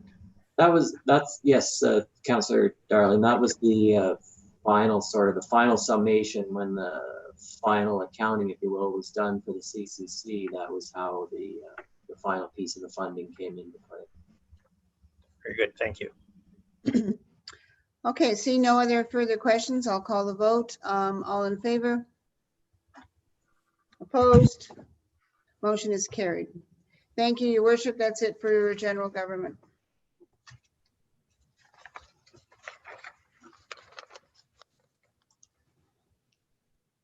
Mr. Larmer, over to you. Yes, next, Your Worship, we have Planning and Development Services. We have Chair Councillor Nicole Beattie. Thank you, Mr. Larmer. The first item is a memo from the Director of Planning and Development regarding an application for site plan approval for the development agreement at Block 94, lots 88 to 90 inclusive. And this is plan number 39M-875 for Lonsbury Drive East Village Subdivision, Phase 4, Stallwood Homes. And the action recommended is that Council receive the report from the Director of Planning and Development for information purposes, and further that Council authorize the preparation of a bylaw to be endorsed and presented to Council for adoption at a regular Council meeting, to authorize the Mayor and the Municipal Clerk to execute a development agreement with 1141897 Ontario Limited and Lakefront Utility Services Inc. for a residential development consisting of 2 2.5-story 10-plex buildings at Block 94 and lots 88 to 90 inclusive for plan number 39M-875 at Lonsbury Drive, subject to the finalization of details by municipal staff and applicable agencies. And further that Council authorize the preparation of a bylaw to be endorsed and presented to Council for adoption at a regular Council meeting to remove the holding H symbol from the subject development lands. Any questions or comments from members of Council? Councillor Charlie? Thank you. Through you to Director McGlashan. I'm just wondering if you can explain a little bit further how this site plan differs from the site plan that was brought to Council last year. At that time, Council looked at the site plan for 2 10-plex buildings, and there were some concerns raised about accessibility. I see in this site plan that there is a proposal for 4 concrete pads to be installed by the developer on 4 quarters of these 2 buildings, so 2 per building. I'm just wondering if a purchaser did decide to install a wheelchair lift, that's the intent of the pad, to make it a little bit easier, would that individual be able to fit through their front door? And will there be other features such as space to go through other doorways, turning space, fully accessible pathways to that lift point? Through you, Councillor Beattie. Yes, thank you very much, Councillor Chorley, for the question. You're correct, absolutely. This is actually the 3rd series of twin 10-plexes that Stallwood has been offering. And each one seems to kind of evolve a little bit over time. And in particular, as you had indicated, this site plan application did include some more accessible ready features for the 4 units that you mentioned. And I think what I might do, actually, if Mr. Larmer can pull up, thank you. I was planning to provide a brief visual narrative of the site plan application and report, just to give council members some further background. But just to close the point with Councillor Chorley, the Stallwood Homes has also not only agreed to construct the concrete pad and pre-install a 200 amp electrical service to that to the 2 end unit on each building, but also has agreed to widened the entry doors into those units to 0.91 meters, which is 36 inches. That is wider than standard doorways, say in your regular home. And as well, inside the dwelling units themselves, they're also working towards universal design features such as wider doorways into the master bedroom and as well bathrooms. So even though the purchasers of these 4 units of this twinplex are not requiring a lift or not requiring barrier-free features, that certainly is an option should they need to, or if it's desired, either as they age in place, or if something happens that they need to have, they have a mobility problem, they can easily retrofit the units to allow for that eventuality. And also the fact that there are wider interior spaces is also very much along the lines of universal design, not necessarily fully barrier-free because the building code does not require it, but they are certainly approaching more universal design scenarios. So that's certainly very much an improvement over prior iterations of the site plans that you've seen and over the last number of years. So maybe Mr. Larmer, if you don't mind, maybe I'll just start my overview, and thank you. So council has the summary report before them. I just plan to go over a few of the key points related to this proposal. And Mr. Anthony Dew from Stallwood Homes is certainly available to answer any technical questions related to the development that I can't. So as mentioned, the site is the third complex of a series of twin 10-plex condominiums in the East Village phase 1 to 4 subdivision. As you can see, it's on the north side of Lonsbury Drive. Next slide, please. Thank you. So the application itself was received by council just over a month ago, actually, and this site plan is not, I guess, not overly different than the previous iterations. So the design and technical aspects of the development are not overly complex, and I think they've, as I say, improved and mastered the design over those times. And the site is currently zoned to permit these types of units. And as usual, a number of detailed engineering drawings and plans were reviewed by our development review team and external agencies. So the site plan is, again, standard fare as far as these twin 10-plexes go. They're moving incrementally eastward along the north end of Lonsbury Drive. And the next phase that will be coming in to the east will actually be along Drury Road, as you can see in the lower right section of this slide. Thank you, Brent. And so that will be a new street. So there are 2 10-plex buildings for a total of 20 units. There are exterior uncovered parking spaces accessed by a single driveway off of Lonsbury, a total of 30 parking spaces, including 2 barrier-free spaces. Next slide, thank you. So the site landscape design is quite generous in terms of landscape plantings. Towards the north of the site is a large berm and noise barrier given the location of CNCP Railway. So it will be also naturalized with landscape plantings to help stabilize the slope and be more of a seeded natural element on the site. The remainder of the site will be well landscaped as well.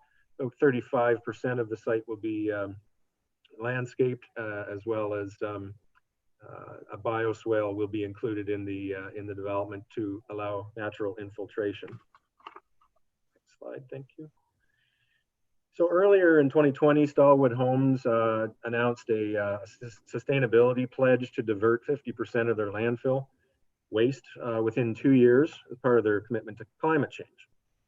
So Stallwood has indicated that during the recent and ongoing COVID-19 pandemic, they have actually surpassed the goal by focusing on operational and logistical matters, including disposal, multiple storage bins, sorting waste from wood, cardboard, and metals. and they've actually been able to reduce the landfill from the 50% down to actually up to 75%. They've diverted 75% of their volumes away from landfills and created much greater efficiencies throughout their practice. And of course, sustainability and energy efficiency is not simply relating to building design. It also is a sum of a number of elements related to site design and building design. So the site, obviously with the compact twins, it involves a compact building form with increased density to maximize the use of land and infrastructure. They're using a combination of conventional and low impact development stormwater management techniques in the form of that bioswale that I mentioned. And that's a natural way of trying to help water infiltrate in place as opposed to piping it downstream somewhere. The building itself will utilize high efficiency HVAC and insulation systems, air source heat pumps versus natural gas forced air. And they will also have exterior hard foam board insulation around the building, provides extra high energy efficiency and mold resistance. They also have employed lean construction techniques such as just-in-time deliveries, and they are also using local suppliers wherever possible to reduce transportation costs and also help the local economy. In addition, prefab materials are also custom made for their development, including floors and roof trusses to reduce waste and excess building materials. And of course, they recycle their waste product materials and use actually recycled materials as much as possible. So the exterior building design, if you've been out to East Village, you've seen the quality of the construction, exterior custom masonry and architectural features on the buildings. I've included two different photographs at the bottom of the slide to show the two different brick coloring combinations, and it helps break up the sort of the repetitive nature of these units along the streetscape and creates a nice street edge along that area of the subdivision. And as Councillor Chorley mentioned, and I also elaborated, the two end units of each building have been pre-designed to be accessible ready, with the option to have accessible lift added to those units fairly easily if required or if desired. And so the Stallwood has indicated that the purchasers of these units do not require these lifts. However, as part of the condominium declaration and development agreement, they'll be included in the wording for future purchasers should they wish to acquire these units and install barrier-free lifts. The plans were reviewed by the Accessibility Advisory Committee last month, and the Accessibility Committee was satisfied with the proposal. Moving on to, oh, sorry, I should show you the slide with the four units. So the pad that Councillor Chorley indicated is circled, and those are the two units for each building. One item that Councillor Chorley did identify to me, is the location of the barrier-free parking spaces. Might make sense to relocate them from the north end of the parking lot, or it's just off your screen to the north of that slide, but to relocate them closer to those access points to make it easier for persons with mobility challenges to access those units where necessary. So we think that's a realistic, practical idea, and should be easily accommodated through the finalization of details by staff. Next slide, please, Brent. Thank you. With respect to affordability, oh, sorry. There you go. The individual units are starting prices at $279,000. Under the county and town affordable housing strategies, these units are considered affordable for middle-income households, as well as being attainable for first-time home buyers and those looking to downsize, or seniors, for instance, wanting to reduce their size of homes. So the ownership threshold, if you recall, under the affordable housing strategies was $316,000. That is the maximum price that the highest earners of the middle income housing or threshold could afford. And that's based on the 60th percentile. So they are within the threshold for moderate income earners, and that is certainly a good thing. It's certainly critical for addressing affordability across the housing continuum, and this is relating to ownership as well. Public notification and engagement. The notice was provided to council in open session in August. The information sign, site plan application sign, was posted on the site, as noted here on the slide, and the information was also posted on our planning applications webpage. From financial considerations, this is a $4.5 to $5 million project. Each twin 10-plex complex is priced around $4.5 to $5 million. The town will realize approximately $150,000 in development charges and approximately $30,000 in building permit fees. And finally, as Councillor Beattie has indicated, the recommendation has been read, and I would certainly be happy to answer any further questions that council may have. Thank you very much, Director McGlashan, for the visual and the breakdown of the application in front of us. Going back to the floor, the virtual floor, are there any questions from members of council? Okay, Councillor Turley.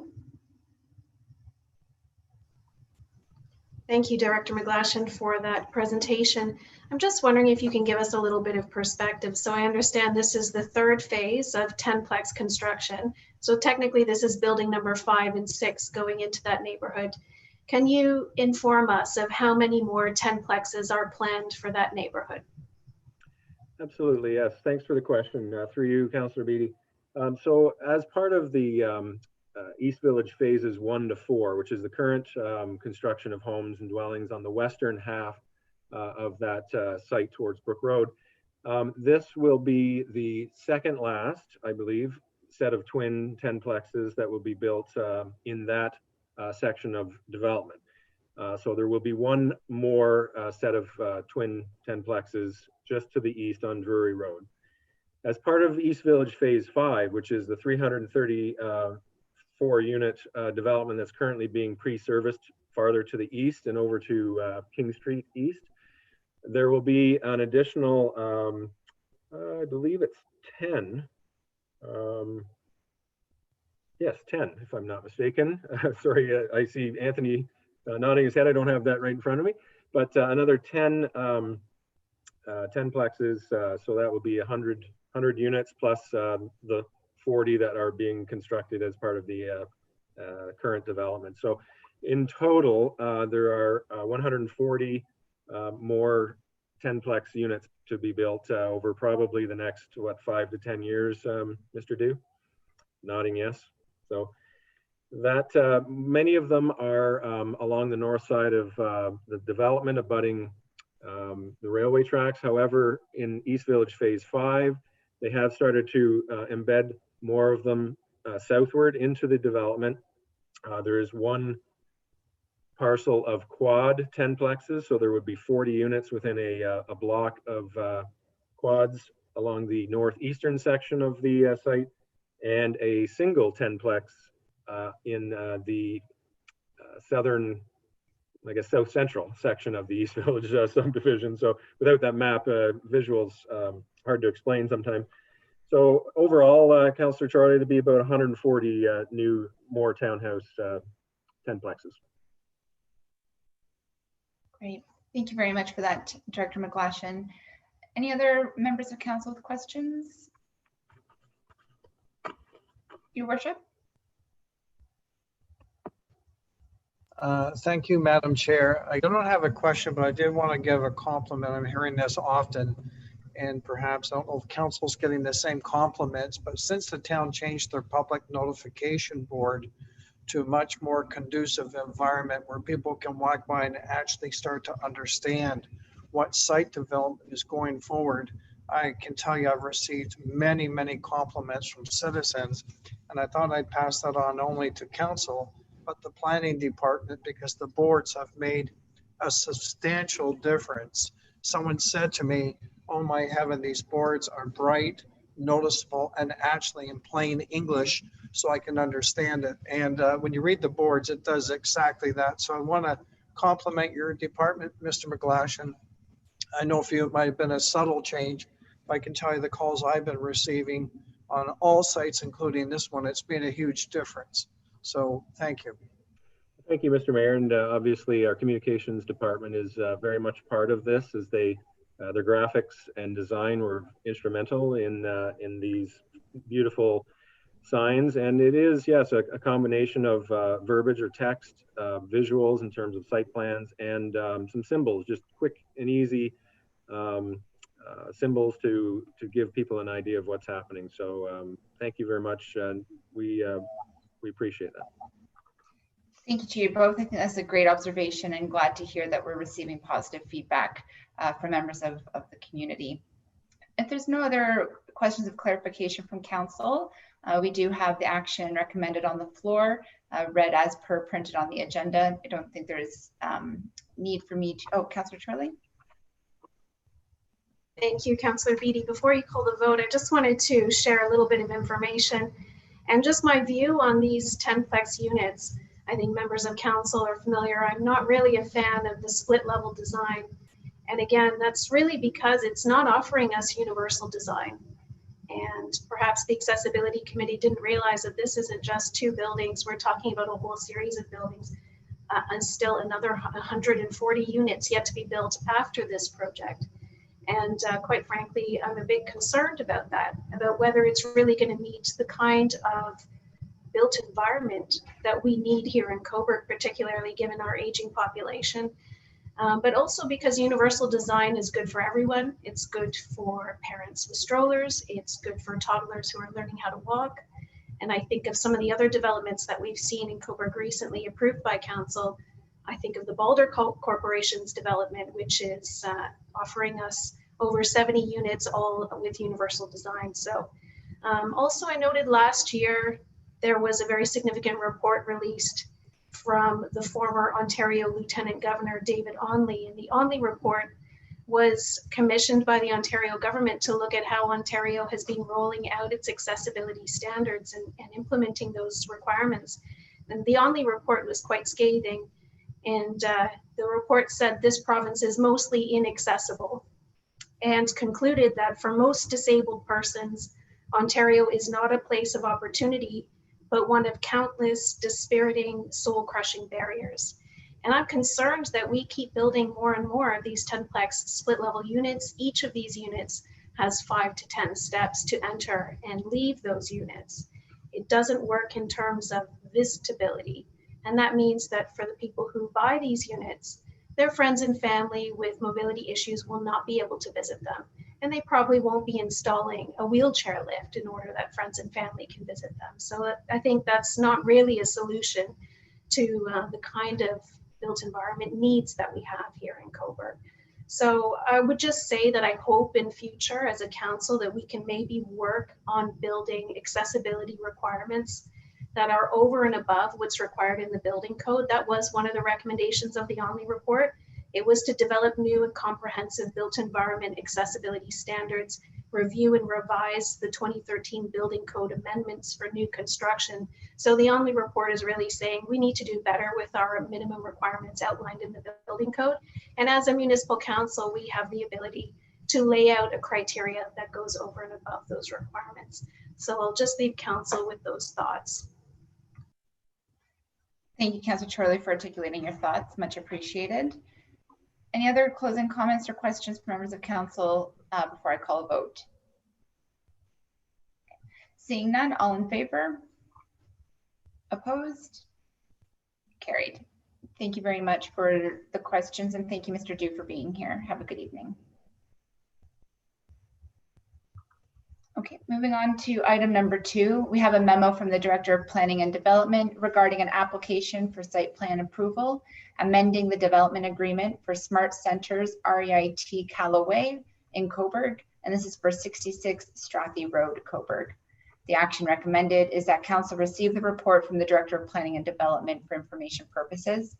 And further, that authorizes the mayor and municipal clerk to execute an amending development agreement with Callaway REIT Coburg Inc.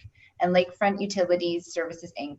for the proposed development of a new 1,139 square meter building, Building F, along Strathy Road, and the reconfiguration of the existing Winners Dollar Tree building, otherwise known as Building G, plus the addition of a 1,233 square meters of new commercial space at 66 Strathy Road in Coburg, subject to the finalization of details by municipal staff and partner review agencies. And further, that council authorized the preparation of a bylaw to be endorsed and presented to council for adoption at a regular council meeting to remove the holding H symbol from the subject development lands. I know we received a presentation earlier on from the applicant. Before I open it up to questions from members of council, to the director, did you have any additional comments or presentation on the file? Excellent, so over to you. Yes, thank you, Councillor Beattie. And similar to the previous presentation, I do have a visual narrative of the staff report that's attached to your agenda. And not to duplicate what Mr. Estevez has outlined, I'll try to provide you with some of the key facts and items associated with this proposal from the municipal perspective. So the site, as you're aware, is located at the southeast corner of De Palma Drive and Strathy Road. There are currently existing buildings, including a multi-unit commercial building to just to the left there, yep, with Mucho Burrito, Pita Pit, Sally Beauty, and a dental clinic, and the primary Winners Dollar Tree building just to the east of it. The Swiss Chalet restaurant is located up at the top left corner of the subject lands. The application was submitted to council and received by council on August 24th. The site has been designated for development for many years, as Mr. Estevez has alluded to. In fact, this site was pre-planned and pre-designed as well as approved for commercial development back in 2011 and subsequently amended in 2012 for commercial type development. However, the current site plan proposal does propose some changes, and nothing major, but certainly some items that need to be reflected in new site plans and designs and such. And as such, an amending agreement is required. So as Mr. Estevez has identified to you, there's two primary building or construction elements to the proposal. At the top right in the red box is the addition for HomeSense and the relocation of Dollar Tree, one commercial unit over to the east, as well as a 3,000 square foot soon to be or to be named tenant at the far end. Down at the Strathy Road and the Stubb Street in the southwest, that box is proposed for the PetSmart. It's approximately 12,200 square feet for this use. In terms of background, again, a number of various design plans and studies and reports were required as part of the site plan review and reviewed by our development team and external agencies. As part of the site and landscape design, Mr. Estevez did indicate a number of items. There will be over 28 new trees and over 478 shrubs and grasses and plants to complement what is currently existing on most of the development site. At both of the corner of Strathy and the Stubb Street, as well as the entry at Northumberland Hills Hospital and De Palma, there will be enhancements in the form of armor stone, rockery, and landscape shrub beds and trees. That is actually quite consistent with the overall Smart Centers complex in that they have implemented that throughout the development. And as well, landscaped islands will be incorporated into the parking lots to break up the expanse of asphalt, create some shading, and also reduce the heat island effect of asphalt parking lots. So Mr. Estevez indicated that Smart Centers is seeking BOMA BEST, which is Building Owners and Managers Association of Canada program, and it's an industry leader and applies to for commercial developments across Canada and sets the environmental standard for the commercial real estate industry. So specific measures include, actually, to go back one step, they're actually required as part of the certification process to create an environmental plan for each property encompassing energy, water, air, health and wellness, and waste management, and provide strategies to reduce consumption of energy and water, along with increased waste diversion. But there will be some specific building measures proposed for this new build, including R36 exterior wall insulation, whereas the building code requires a minimum of R24. They'll also have flow control drains, low volume toilets, high efficiency HVAC, LED lighting, low emissive window design, and as well white roof reflective coating that actually reduces the amount of energy within the building and the heat absorbed through the building. The building design, as indicated earlier, is essentially the Winners HomeSense design will be continued along the facade of that building. And the PetSmart building, given its prominence on the streetscape, if you're coming up Strathy Road, this building will be right in your view plane and is very prominent. So there are enhanced architectural treatments that are to be incorporated, as Mr. Estevez indicated, some increased column work, cornices, window treatments with awnings, architectural elements, parapets and such on both the west and the south exposures to create that positive animation along the street and a beautiful streetscape as you're coming up Strathy Road. Yes, thank you, Brent. And also the building will feature different materials in terms of architectural block, different colorations as well, with grays and lighter tones that PetSmart is typically known for in terms of their branding technique. From accessible design, the design does include 4 new barrier-free spaces, and there will be 12 barrier-free spaces in total throughout that commercial complex. All curbs and sidewalks will be barrier-free with tactile strips, dedicated painted pedestrian crosswalks as well. And throughout the development, we wanted to ensure that there were wider sidewalks, and wider being wider than 1.5 meters, which is kind of the standard. So they've upped those to 1.8 meters to 3.7 meters in different areas. There also include wider automatic doors, which similar to the previous site plan is approximately 0.96 meters wide, and wider aisles as well to accommodate wheelchair movements. Also included will be universal washrooms, rooms and spaces designed to accommodate extra turning radii for wheelchairs. And of course, a fire alarm system with specific mechanisms to assist visually impaired patrons in the event of a fire. Similar to the previous application, council received the application in August, and information was posted on our website. And in this case, 2 site plan application signs were posted, given that the frontage is on both De Palma and Strathy. And as you can see, this photo is from the De Palma frontage. And all site plan applications are considered in open session by council.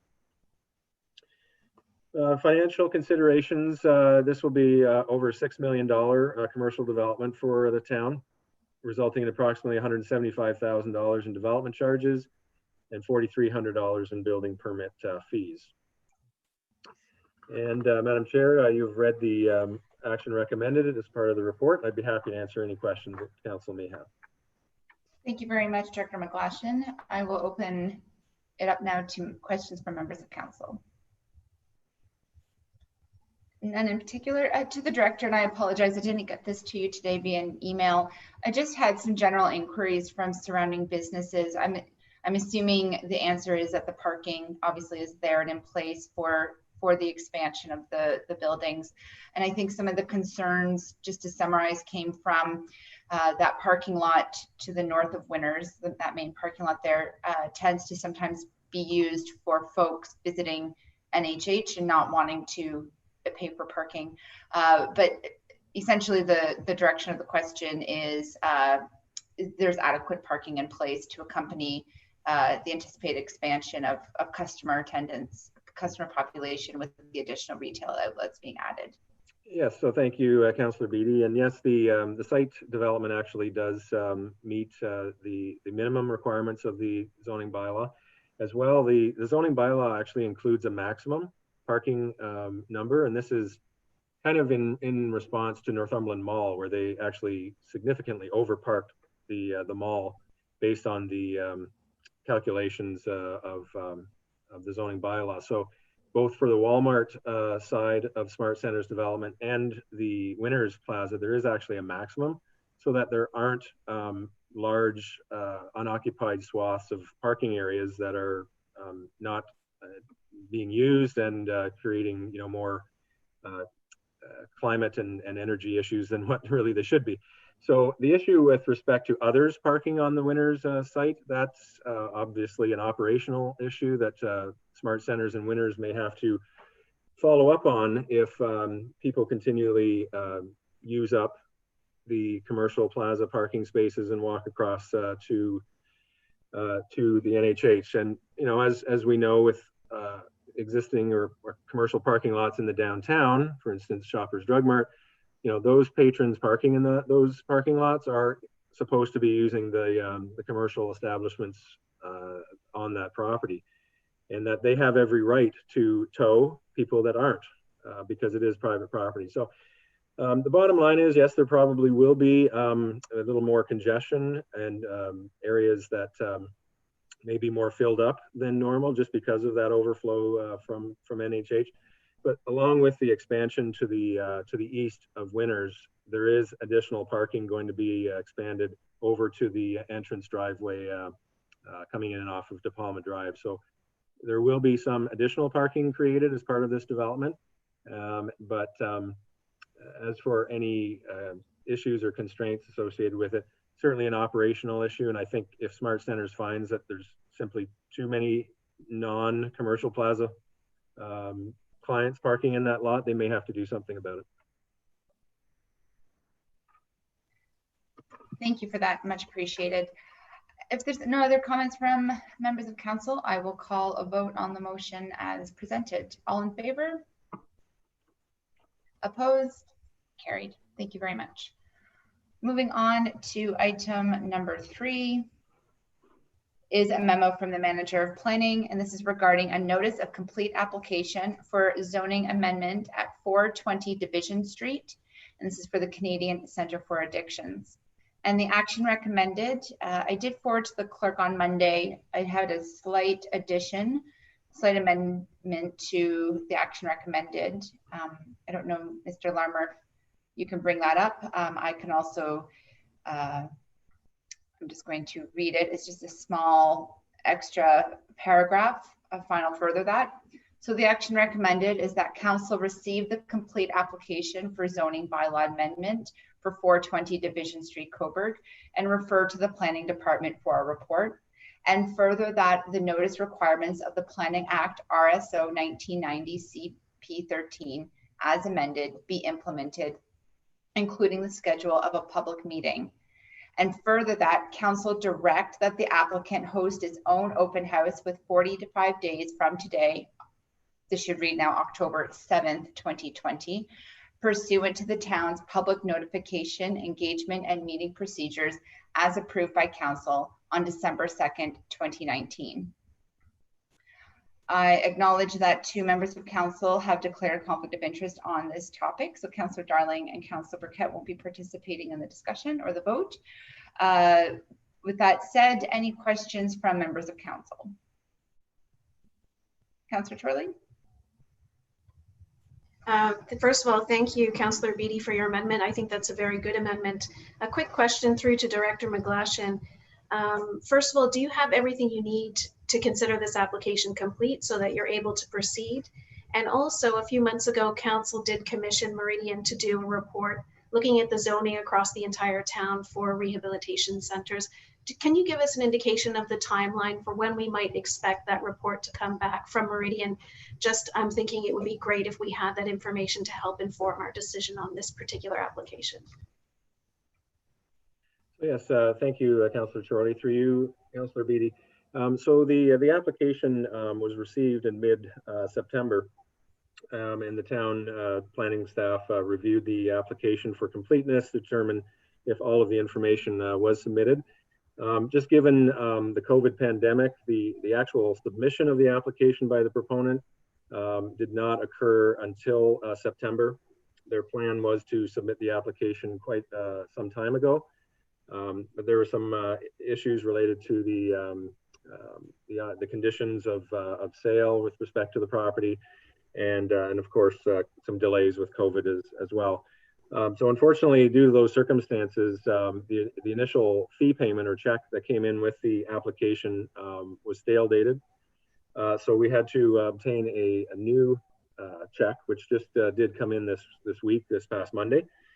So it is being processed through the finance department and the bank. So as for the actual information that we have, yes, we do have all of the complete information. Just waiting for confirmation that it has actually passed through the bank.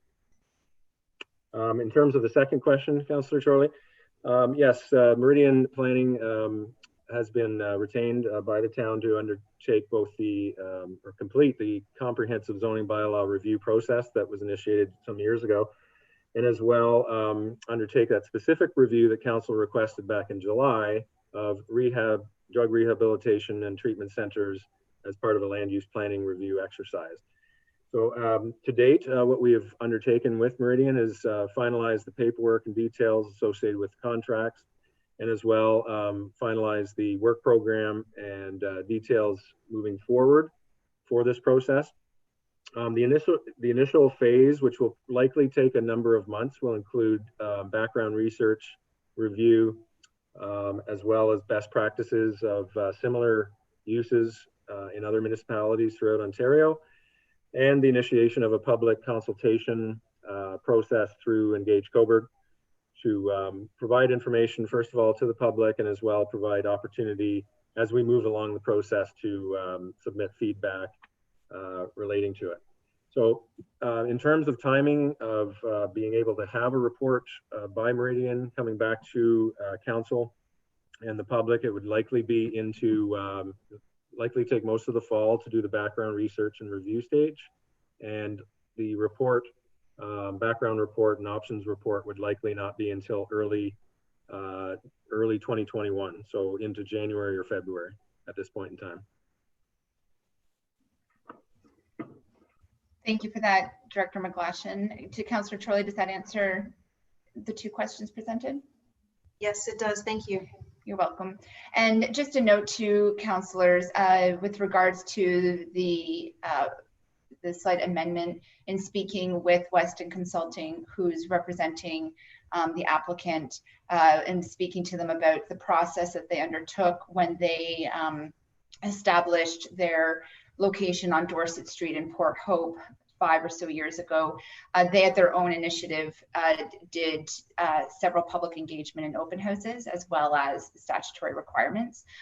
So the direction from council, they probably would have initiated that on their own anyways, as they found that sharing information about the patronage, the purpose, security, the type of care, etc. So many of the questions that would come with such a project really help not only inform council, but ease any concerns or tensions around neighboring constituents and residents. So the fact that some proven track record and reputation in neighboring Port Hope brings some value, I think, to what hopefully will be the public planning process moving forward.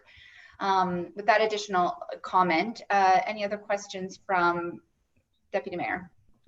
Just one, Chair Beatty. I just wondered, directed to Director McGlashan, how long into the planning of this project do you anticipate, in addition to the open house you added to this motion, a public meeting where residents, this is right across the street from residential units. I'm just wondering how long we can anticipate a public meeting to come to council for people to express their opinions, in addition to what we will see on Engage Coburg. Through you, Councillor Beatty, to the Deputy Mayor. So yes, in addition to the public open house that Weston has certainly agreed to undertake. Likely will be virtual, similar to this council meeting. We're looking at potentially the end of November, which the next public meeting date scheduled would be November the 30th. That is assuming we can get all of our notices and information out, within the next couple of weeks, but I think that's doable. Thank you very much for that. I do have one question as it's come up through some emails and conversations since this became known to the public. And I've mentioned this to you, Director McGlashan, but possibly it's more of a question directed to Director Hustwick, just out of curiosity. And obviously the sale of the property is, buyer to seller. So that's fine. I'm just curious as to the impact. And first of all, really want to acknowledge the legacy that the Woodlawn and the Del Casa family has given to the community. But with that said, it's really just a question of curiosity. What impact does the closing of the Woodlawn have on our hotel stock in the community? Yeah, I think Councillor Beattie, if I may, that's a very difficult question to answer. It's hard to predict what will happen in the future. However, I think everyone does realize that the Woodlawn Inn is certainly a very unique and intimate boutique type accommodation or inn. So that's really a specialized use that could and will be a loss in the community. In terms of the actual number of rooms, hotel rooms that may be lost in total or net, as you may know, we have a Holiday Inn Express with 82 rooms that is planned for the northwest side of Cobourg. And we have actually numerous inquiries from other hoteliers and developers of land in the town looking to add hotel rooms in the community. So I think, as far as free market, society that we live in, if there's a demand, there will be supply coming to replace it because that's just the way things work. So, I think from a unique perspective of the boutiquiness of the inn, I think that will be missed for sure. The number of units, I think that can be replaced fairly easily through the free market. But yeah, I too agree that the Del Casas have done a lot over many decades, and I've known the family quite well for personally and professionally, and certainly is a loss. The property is zoned district commercial and allows a wide range of land uses, not only hotels but restaurants, offices, commercial service uses and such. So the future use of the property by this owner or any owner does not necessarily have to be a hotel. It can be any one of 25 different uses that are permitted on the property. So, a purchaser, when they pass the torch to someone else, they don't necessarily have to continue the operation of the inn. They can open it as, as I say, an office building or some other type of permitted use.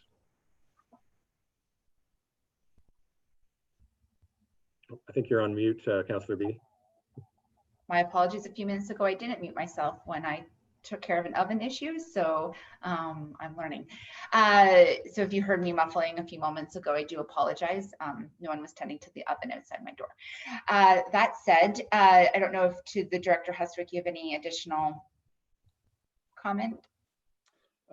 Just very briefly, I think Director McGlashan provided an excellent answer. I don't think it's necessarily the number of rooms that will be impacting the downtown as much as the relationship that we've had with the Woodlawn, the partnerships that we've had with my division, the partnerships with the concert hall. We've started over a year ago offering package deals so that customers of the Woodlawn would actually combine it with dinner and a concert at Victoria Hall.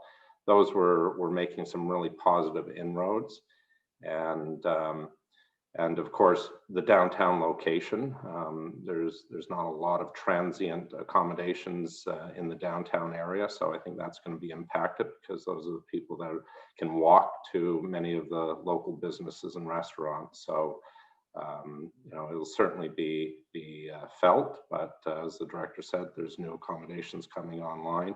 Certainly the number of units that we have in the community has been a limiting factor to the potential of the tourism sector in the community. So bringing on new hotels is certainly going to help the overall sector. Thank you.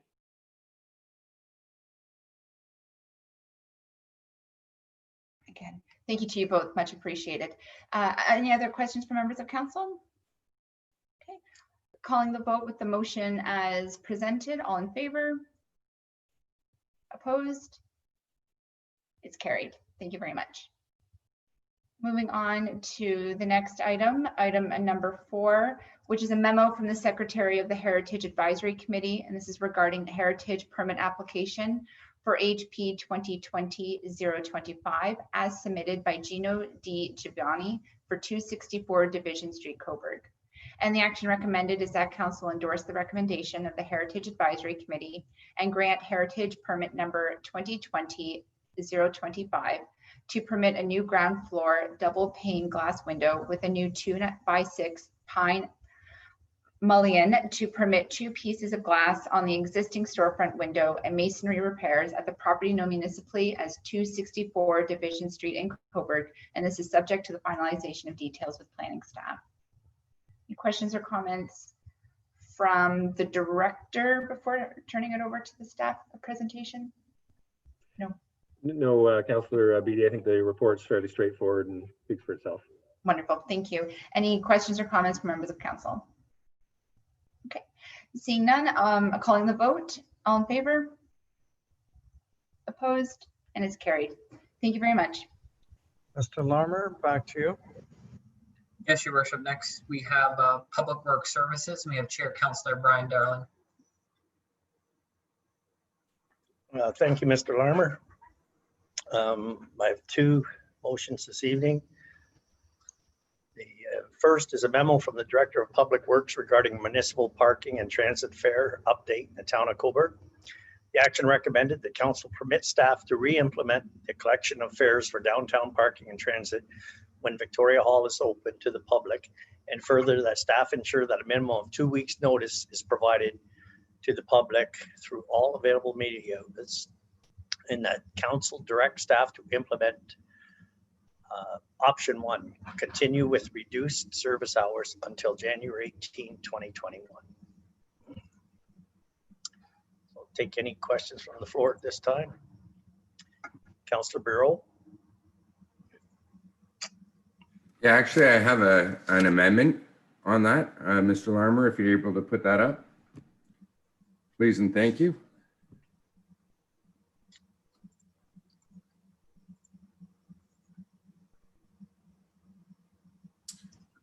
So basically, top part's the same, and to pick option 2, to re-implement normal operating hours, including extended wheel service, and further that council asked the Accessibility Committee to look into free parking and all accessible parking spaces in the town of Coburg to see if it is feasible to implement and bring a recommendation to council. So I'm doing this, I put this on because I've had a few complaints about people with accessibility issues being able to see the meters, read the meters. When they put money in, they can't read the top of it. And I thought this would be a great way to, for the Accessibility Committee to bring back a recommendation. Also, now that everything is opened up, I do believe that I've been for this all along. I believe the transit should go back to normal operating hours. I know the ridership's low, but that's also because the hours are cut. So to me, I think we need to extend them. People will start using them and they need to go back and forth to work, as well as go out to see their families and volunteer in our community. So that is my motion. Thank you, Councillor Burrow. I think at this time, I would like to ask for a motion to divide, as the original motion was put on the floor for option 1. Councillor Bureau has kind of combined 2 motions together. So if we could have a motion divide, Mr. Larmer, and have the accessible one that goes back to the committee as a separate motion. Right. So, through Chair. So, Councillor Bureau put a motion to amend of your original motion. So you'll, your motion to divide is to divide the amendment. Correct. So that would make 2 amendments on the main motion. So we'll vote on the motion to divide, and then that, if that passes, we'll separate it to 2 amendments to the main motion. That would be fine, thank you. So just call the vote on that motion to divide. Okay. Any comments on the motion to divide? Okay, I'll call the vote on the motion to divide. All in favor? Opposed, if any? Okay, the motion to divide is carried. Okay, is there any comments on the first motion to go to option 2 instead of option 1? Mr. Mayor? Through you, Councillor Darlene, back to Councillor Barreau. I'm just asking, I'm not yet fully in support of full service. Would you consider considering an extended service for the wheels because of the use of accessibility? Would you give that any consideration, or I appreciate your position if you wish to have both? Just a comment for consideration. I did think of that as well. And no, I think we need to go back to the regular for both of them. That's from people that I've been talking to. Really miss the transit going past 5 o'clock. I think like I said, I think people need it. So. Well, I appreciate your position and I'm respectful of your point, but thank you for that consideration.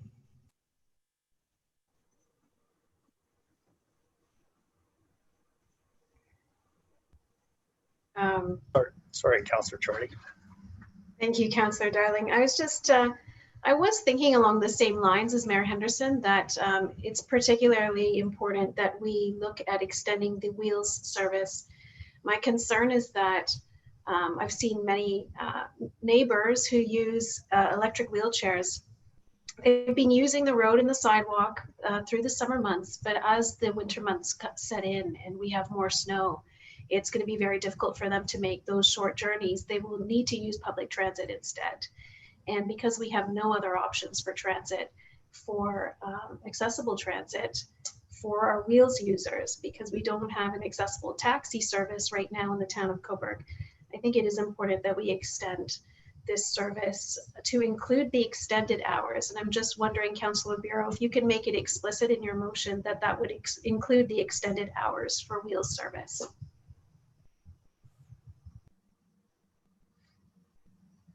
But in option 2, it does say implement normal operating hours, including extended wheel service. You want the hours of the wheel service in there, or like, what are you asking? Sorry. Go ahead, Councillor Charlie. Thank you. I was just, as long as the wording, perhaps if the clerk could put the wording up just so I could have a look at it again.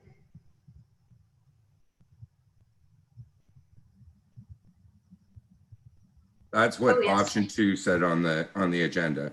Okay, great. Your wording's already there. That's perfect. Thank you.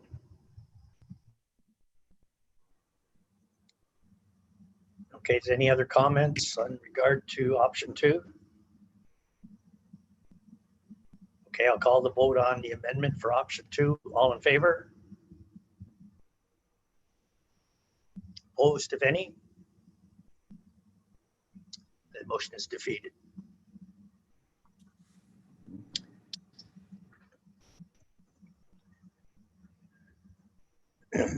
Okay, on the second amendment for the accessibility to go back to the committee Any comment in regard to this motion?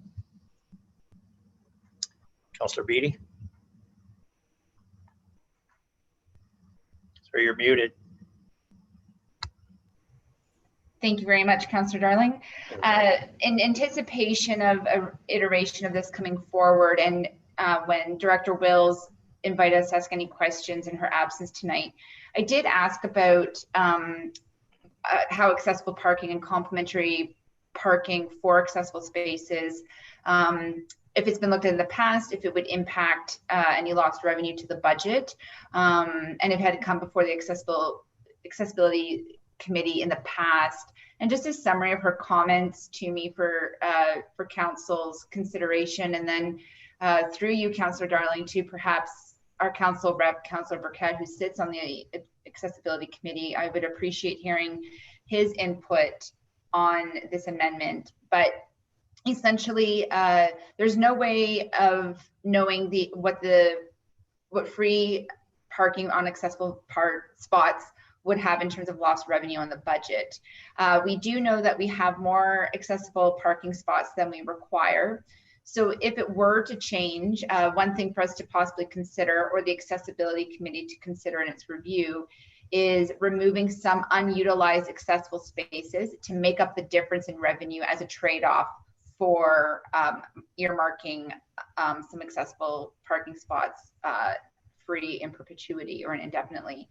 Something that is important to note on this topic, though, is that a similar concept was specifically voted down by the accessibility committee in the past, and the justification for voting that down with the committee at the time was that those on the committee didn't want folks with accessible needs to be treated, they wanted them to be treated equally, which includes paying for parking space, as they did not want to be generalized or stigmatized that all persons with disabilities are in need of financial assistance.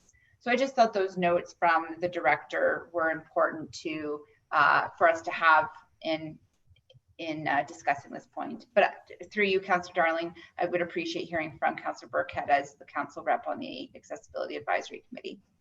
Yes, thank you, Councillor Beatty. I was going to bring up those same points, as I did confer and advised Councillor Bureau about this previously having gone to the committee. But he feels very strongly about it, and there was no harm in taking it back. So at this time, Councillor Burkett, do you have anything to add? Thank you, Councillor Darling. I was going to confirm the same thing that Councillor Beatty had stated there, as I had heard that was the reasoning in the past, because obviously we have sometimes individuals from out of town have come, they've got a ticket because they're in an accessible parking spot, and then they state that, you go anywhere else, that's a free, spot usually, so they're not used to that. And then, of course, the clerk has to explain to them this is why. And so I think overall, if we bring this back to the committee, it is a new committee essentially compared to what it was. I know they're very passionate about accessibility, and I think also the other thing to keep in mind is we have an accessibility coordinator, so she can shed some light on this as well with the committee. Very good. Thank you for your comments. Mayor Henderson. Through you, Chair, I would like direction from Mr. Larmer, perhaps a point of order. I know that in the option we were previously looking at, it was defeated. I don't think we fully vested or came to conclusion of option one, and yet we're discussing the dividing of a motion. So can I get clarity, because I don't think we dealt with the first issue before we're talking of the second issue, which is the division of the motion into two parts. So can I get clarification from the clerk, please? Yeah, so through you, Chair, to his worship. So there was an amendment on the floor which contained two parts to it, two different actions. So the motion to amend essentially divided an amendment which is an amendment to the main motion. So what happened was it divided into amendments. So we dealt with the first amendment, which was option 2 to the main motion, which was option 1. That was defeated. So now there's only one amendment on the floor, which is the new amendment, which is this one, which is reference to accessible parking and spaces, which we're voting on. So this is the last amendment to be dealt with for the main motion. So this would be the last further that. Could I ask for a point of clarification for my understanding? Because knowing that, I was hoping to make, if I could, another amendment to option 1 regarding extended services. It was my sense I'd be able to do that, but are you indicating to me that is not permissible? No, you could do that. Yep. But I couldn't do that with the discussion going to, that's what I'm indicating. We're already discussing the next one. So I'm looking for guidance. So what will happen here, Your Worship, if this amendment passed, it'll be included to the main motion, which would be option 1 and then this. If not, this motion will be part of the main motion. Then you can provide another amendment if you wish to put on the floor with the amended main motion, if it's amended or not. Okay, Clear as mud. Yep. Well, thank you. I've got it, Mr. Larmer. I just want to make sure I am in the process. Thank you, Chair, Councillor Darling, for your patience. You're welcome, sir. Okay, at this point, is there any more discussion on the second amendment? Okay, I'll call for the vote. All in favor? Opposed? Any? It's carried. So now, Mr. Larmer, we go back to the main motion.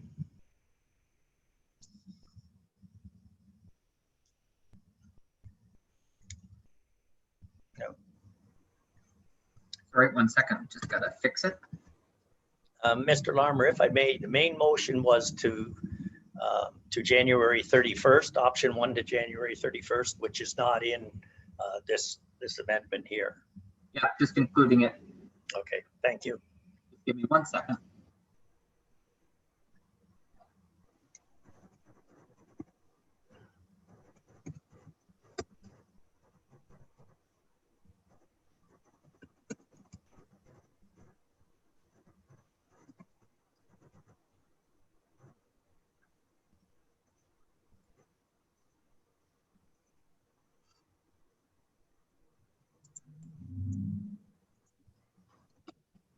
There you go. Okay, thank you very much. Okay, Mr. Mayor. Thank you. I'd like to make an amendment to option number 1. Continue with reduced service hours until January 18, 2021 for conventional transit, and to re-implement normal operating hours for what's called extended will service or will service. So my rationale is I can see a balancing of the two, but I am very concerned as we hit fall. I know by 6 p.m. it's getting darker, it's getting colder.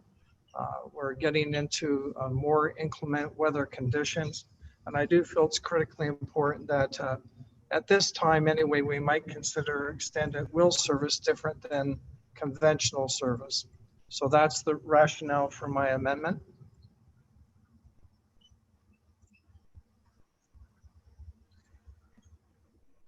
Okay, sir, thank you. Any comments in regard to the mayor's amendment? Sorry. I'll go with Councillor Bureau. I would support that. I agree. We need to have that extended service. So I'm in support of it. Councillor Chorley.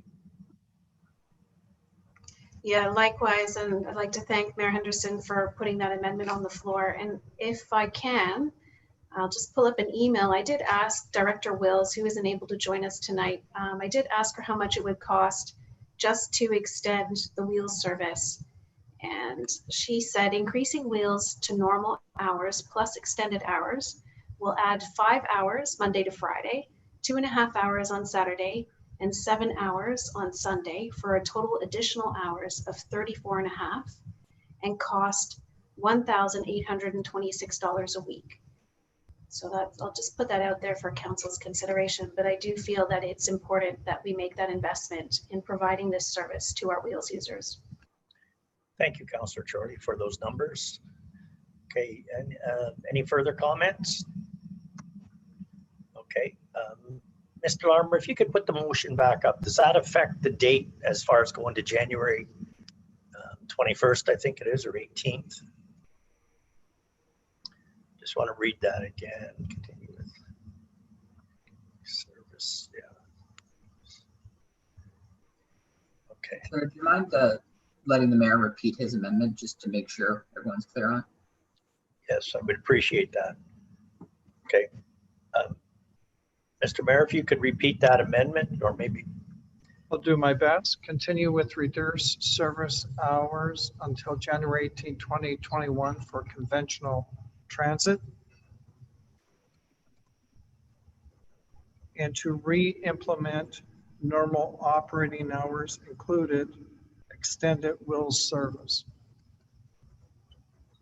And I'm making a strong assumption that January 18th was picked by Director Wills for a particular reason. As I know she expressed earlier, that's why I did not change the date, and I did not have an opportunity to discuss the date with Director Wills. So, Thank you very much, sir. Okay, if everybody's satisfied, there's no more comments. I'll call the vote. All in favor? Opposed, if any? Carried.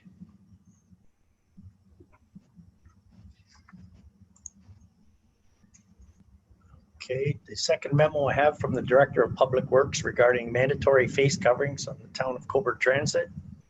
Action recommended.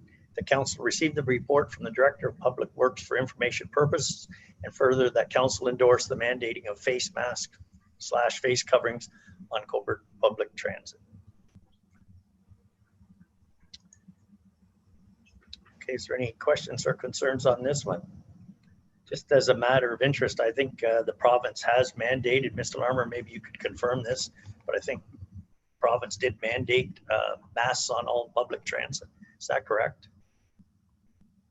Yep. Yes, yeah, it is, Councillor Darling, under WAG 364-20. I guess seeing this motion's on the floor, we should probably follow through with it, even though it has been mandated. So I'll call the vote. All those in favor?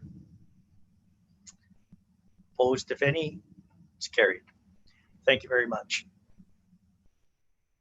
Mr. Larmer, back to you. Yes, next, Your Worship, we have Parks and Recreation Services. We have Chair Councillor Emily Chorley. Thank you. Item 1, memo from the Secretary of the Parks and Recreation Advisory Committee regarding a recommendation requesting a staff report on events held at the Cobourg Community Centre.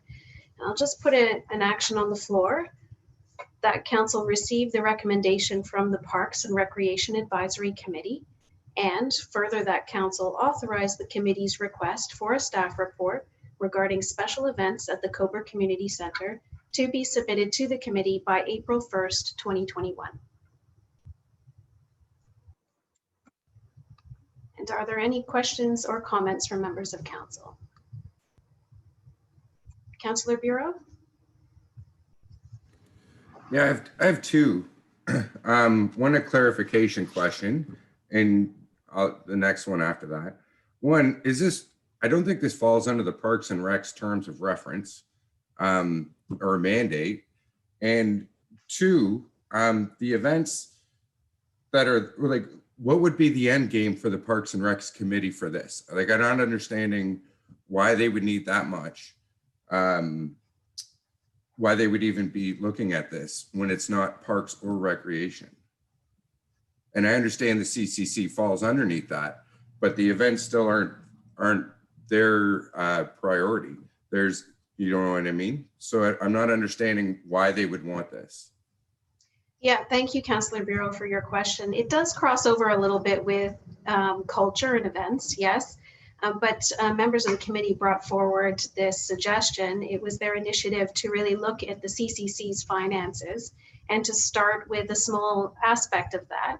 I did have a look at the Parks and Rec Advisory Committee terms of reference bylaw. So it says the purpose of the committee is to provide strategic and policy advice to council on matters related to recreation facilities and to provide advice on the identification of recreation issues, trends, gaps, and related program and service needs.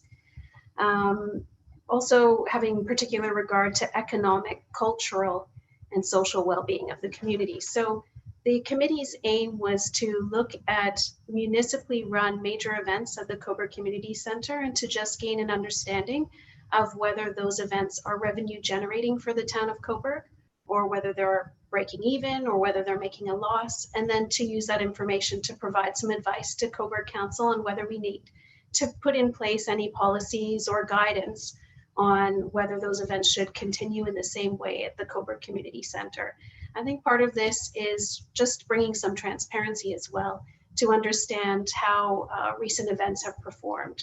So I think the last major event that took place was in March 2019, and it was the Blushing Brides, a Rolling Stones tribute band, I think was the last major event. So that was the intention of the committee when they made this recommendation to council. Does that help to clarify? Yeah, but I still don't understand how that falls under the Parks and Rec. Maybe if through you to Director Huswick, maybe you can clarify some of this. Director Huswick, can you comment? Well, I think when this came up at Parks and Rec, I had asked for clarification on what the objective was behind this. I think it's very difficult for a committee to start delving into particular aspects of an operation without looking at the whole operation. Personally, I don't see this as a policy issue. This is very much getting into the financial dealings of a particular facility, specific activities in the facility. And I think one of the difficulties with trying to look at a handful of events when we hold hundreds of events a year, hundreds of bookings, and we have literally I think 400,000 to 500,000 people come through that facility each year. So many of the events that are held at the facility are rentals. They're held and organized by third parties. Some are organized by us. Some we've had some concerts, but there's a lot of community events. So I think what I was asking the committee when it was brought up was trying to better understand what the objective was. I didn't get clarity on that. I think staff are accountable to council for the budget and for the operations of the facility. And we go through a very detailed process each year through the budget deliberations. And I think this is part of a broader concern by some about the overall cost of the CCC. We're often being confronted with a deficit amount that is far in excess of what the CCC has ever reached. We continuously hear about a $1.2, $1.3 million annual subsidy, and it's nowhere close to that. I think one of the challenges is we have a beautiful facility that this community had decided to build a number of years ago. And as was stated earlier tonight, we got a $27 million facility. It sounds like for about $4 million. And all recreational facilities, almost all municipally owned recreational facilities lose money. Our subsidy amount is actually better than average. I think KPMG is, through our initial discussions, has agreed that the subsidy level is better than standard.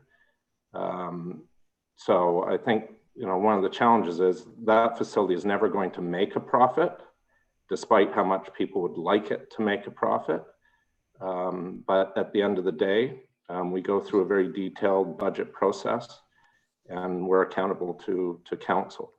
So I think providing a very small sample of information is not going to provide any group with enough information to reach a conclusion that's going to be really beneficial. That's my opinion.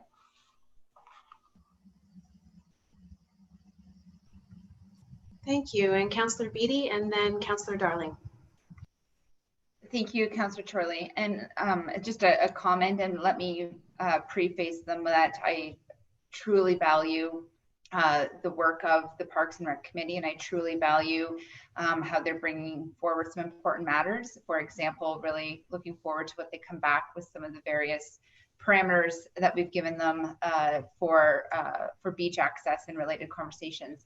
So with that said, truly value the work and the purpose of the Parks and Rec Committee.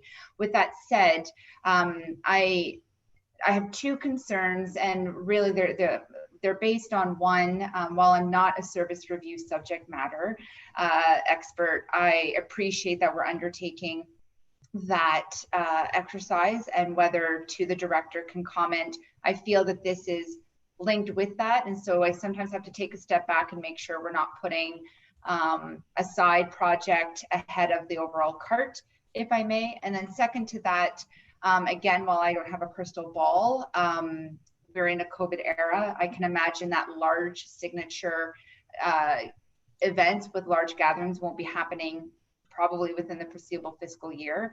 And so I'm sympathetic to staff workload across the town. And when looking at, every regular council, we continue to be behind in unfinished business, and understandably so, given certain economic environmental circumstances. So I'm sympathetic to, I have to ask myself, because the question as a councillor, is this a priority to task staff with at this time, while also identifying the fact that our director will be leaving us mid-month, and so the department itself will be going through some shared priorities. And so, yeah, so service delivery review on the forefront of my mind, and then sympathetic to staff workload right now, and in a COVID climate. Right now, I can't support the request, just given those 2 points. So thank you for letting me share my perspective. Thank you, Councillor Beattie. And just to clarify, the committee wasn't aware that Director Hustwick would be departing. That a departure was announced after they made this recommendation. It is certainly a consideration that we will be losing our director and have a significant vacancy in the department. Councillor Darling? Yes, thank you.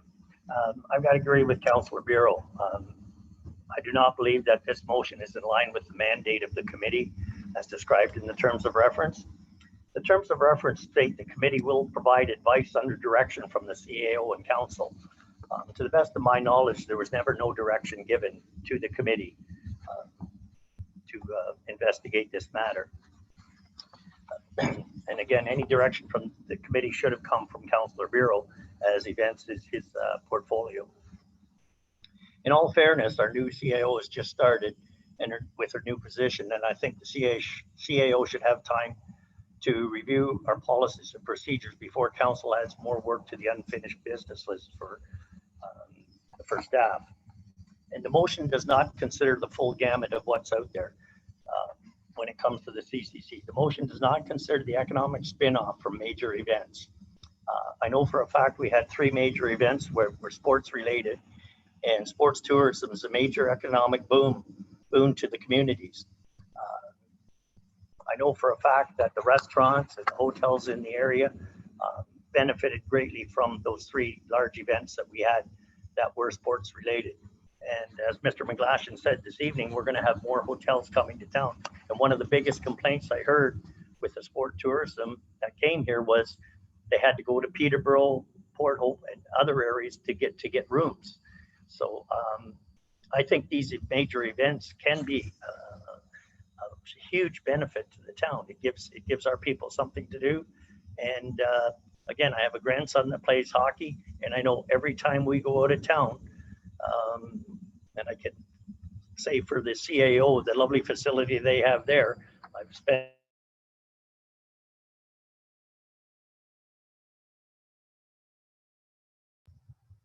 I think Councillor Darling has froze, so we'll just wait a minute for him to catch up.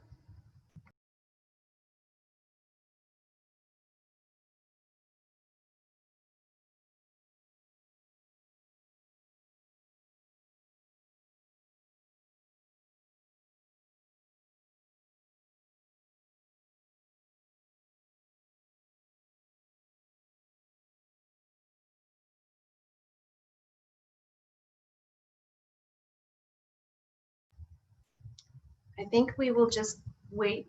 If there's any other members of council who have a comment, and maybe we'll come back to Councillor Darling once the technology decides to work for us. Mayor Henderson and then Councillor Burkett.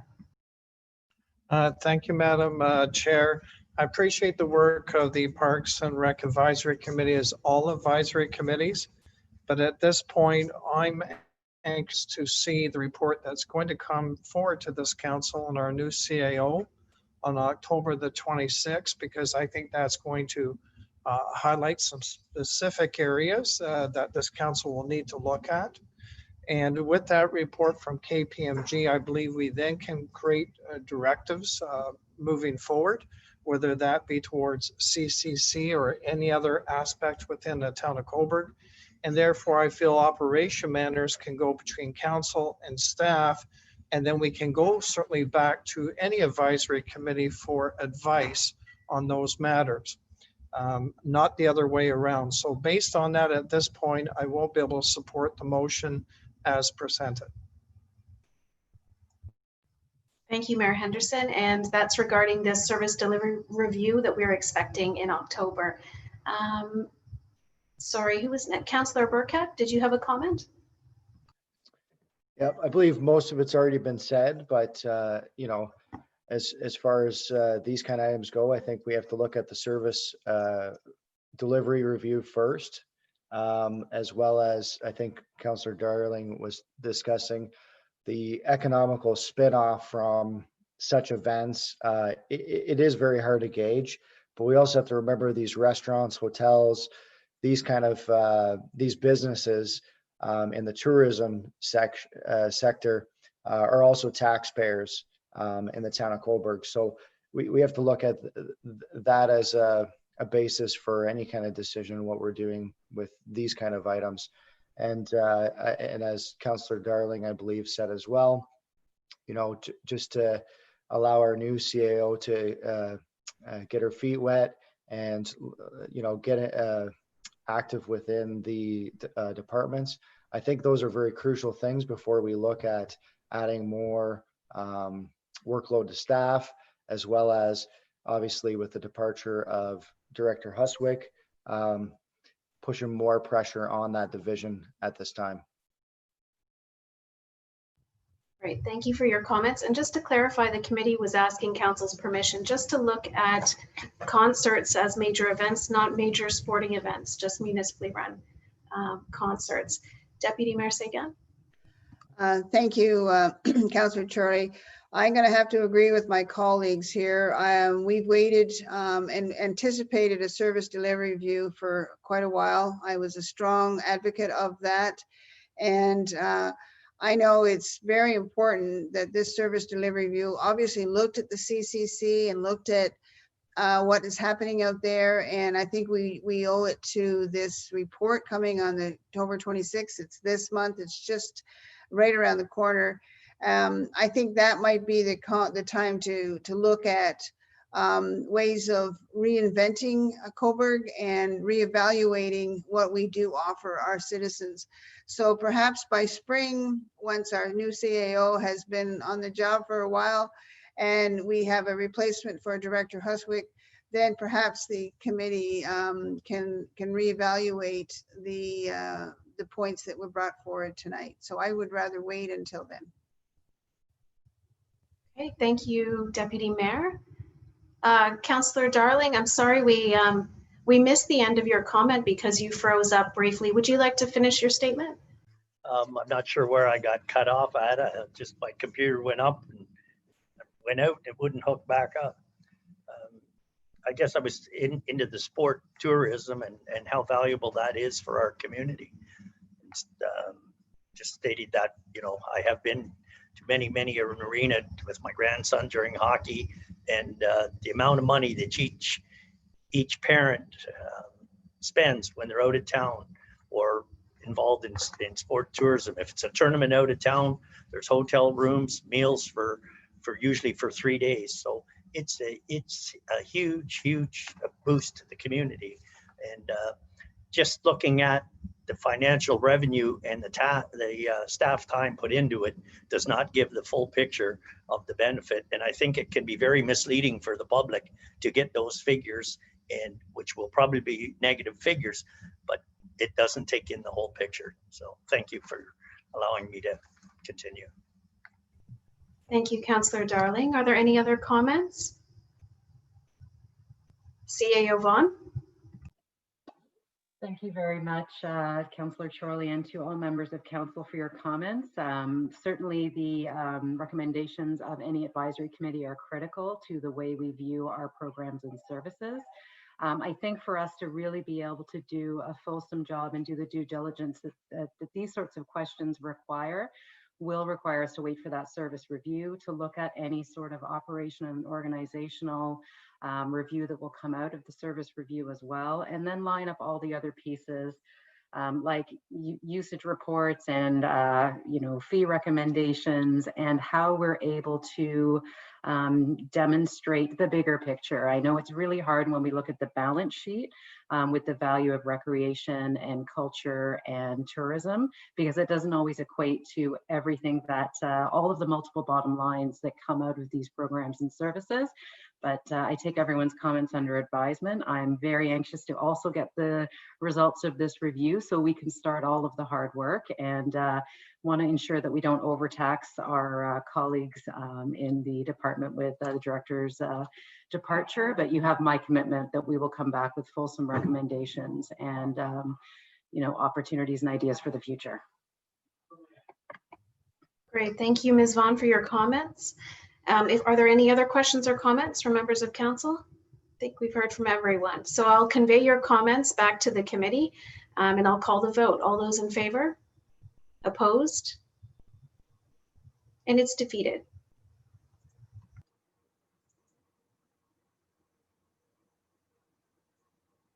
Mr. Larmer, I believe back to you. Yeah, next, Your Worship, we have nothing under protection services. Next, we have Arts, Culture, and Tourism Services. We have Chair Councillor Adam Bureau. A memo from the Manager of Marketing and Events regarding the request to enter into an agreement for the downtown seasonal decorative lights in the town of Cobourg. Action recommended that council approve the town of Cobourg entering into a contract with Belshire, I think that's it, illumination for the downtown seasonal decorative lights for a period of 3 years, commencing October 2020 for the amount of $29,970 per year, excluding HST. Any discussion? Deputy Mayor? Thank you, Councillor Bureau. I would just like to make, just for complete transparency, as you had attached the motion from the DBIA board that we voted on last week, my amendment would be, and further, that recoveries of $16,000 per year will be paid for by the downtown business improvement area. I think it's really important we include that so that we know that there is that recovery of $16,000 for this year and the next 2 years, as opposed to the full 29 plus HST coming out of the taxpayers account. Good call on that one. That's for, because the DBI board did vote that last, and it should have been on. Yep, that's right. All right. So any discussion on the amendment? We'll call the vote on the amendment. All in favor? Those against? Carried. Thank you. So does anybody need me to read the motion again, or are we good? All right, I'll call the vote on the new motion. All in favor? Those opposed? Carried. Mr. Larmer, back to you. Yes, next, Your Worship, the unfinished business item listing is there for council. And we haven't received any submissions from the public in regards to the committee open forum. Okay, are there any questions from members of council regarding unfinished business at this time? Seeing no one, and the fact that there's no for the committee of the whole forum, I believe that brings us to adjournment. I'll ask for someone to make a motion for adjournment. Councillor Beatty, thank you. All those in favor? And I'd like to thank everyone for collectively, and that means staff behind the scenes tonight. It's been a journey, and it's been a special journey for our incoming CAO. And thank you for bringing this to closure and all the work that went into this. Thank you.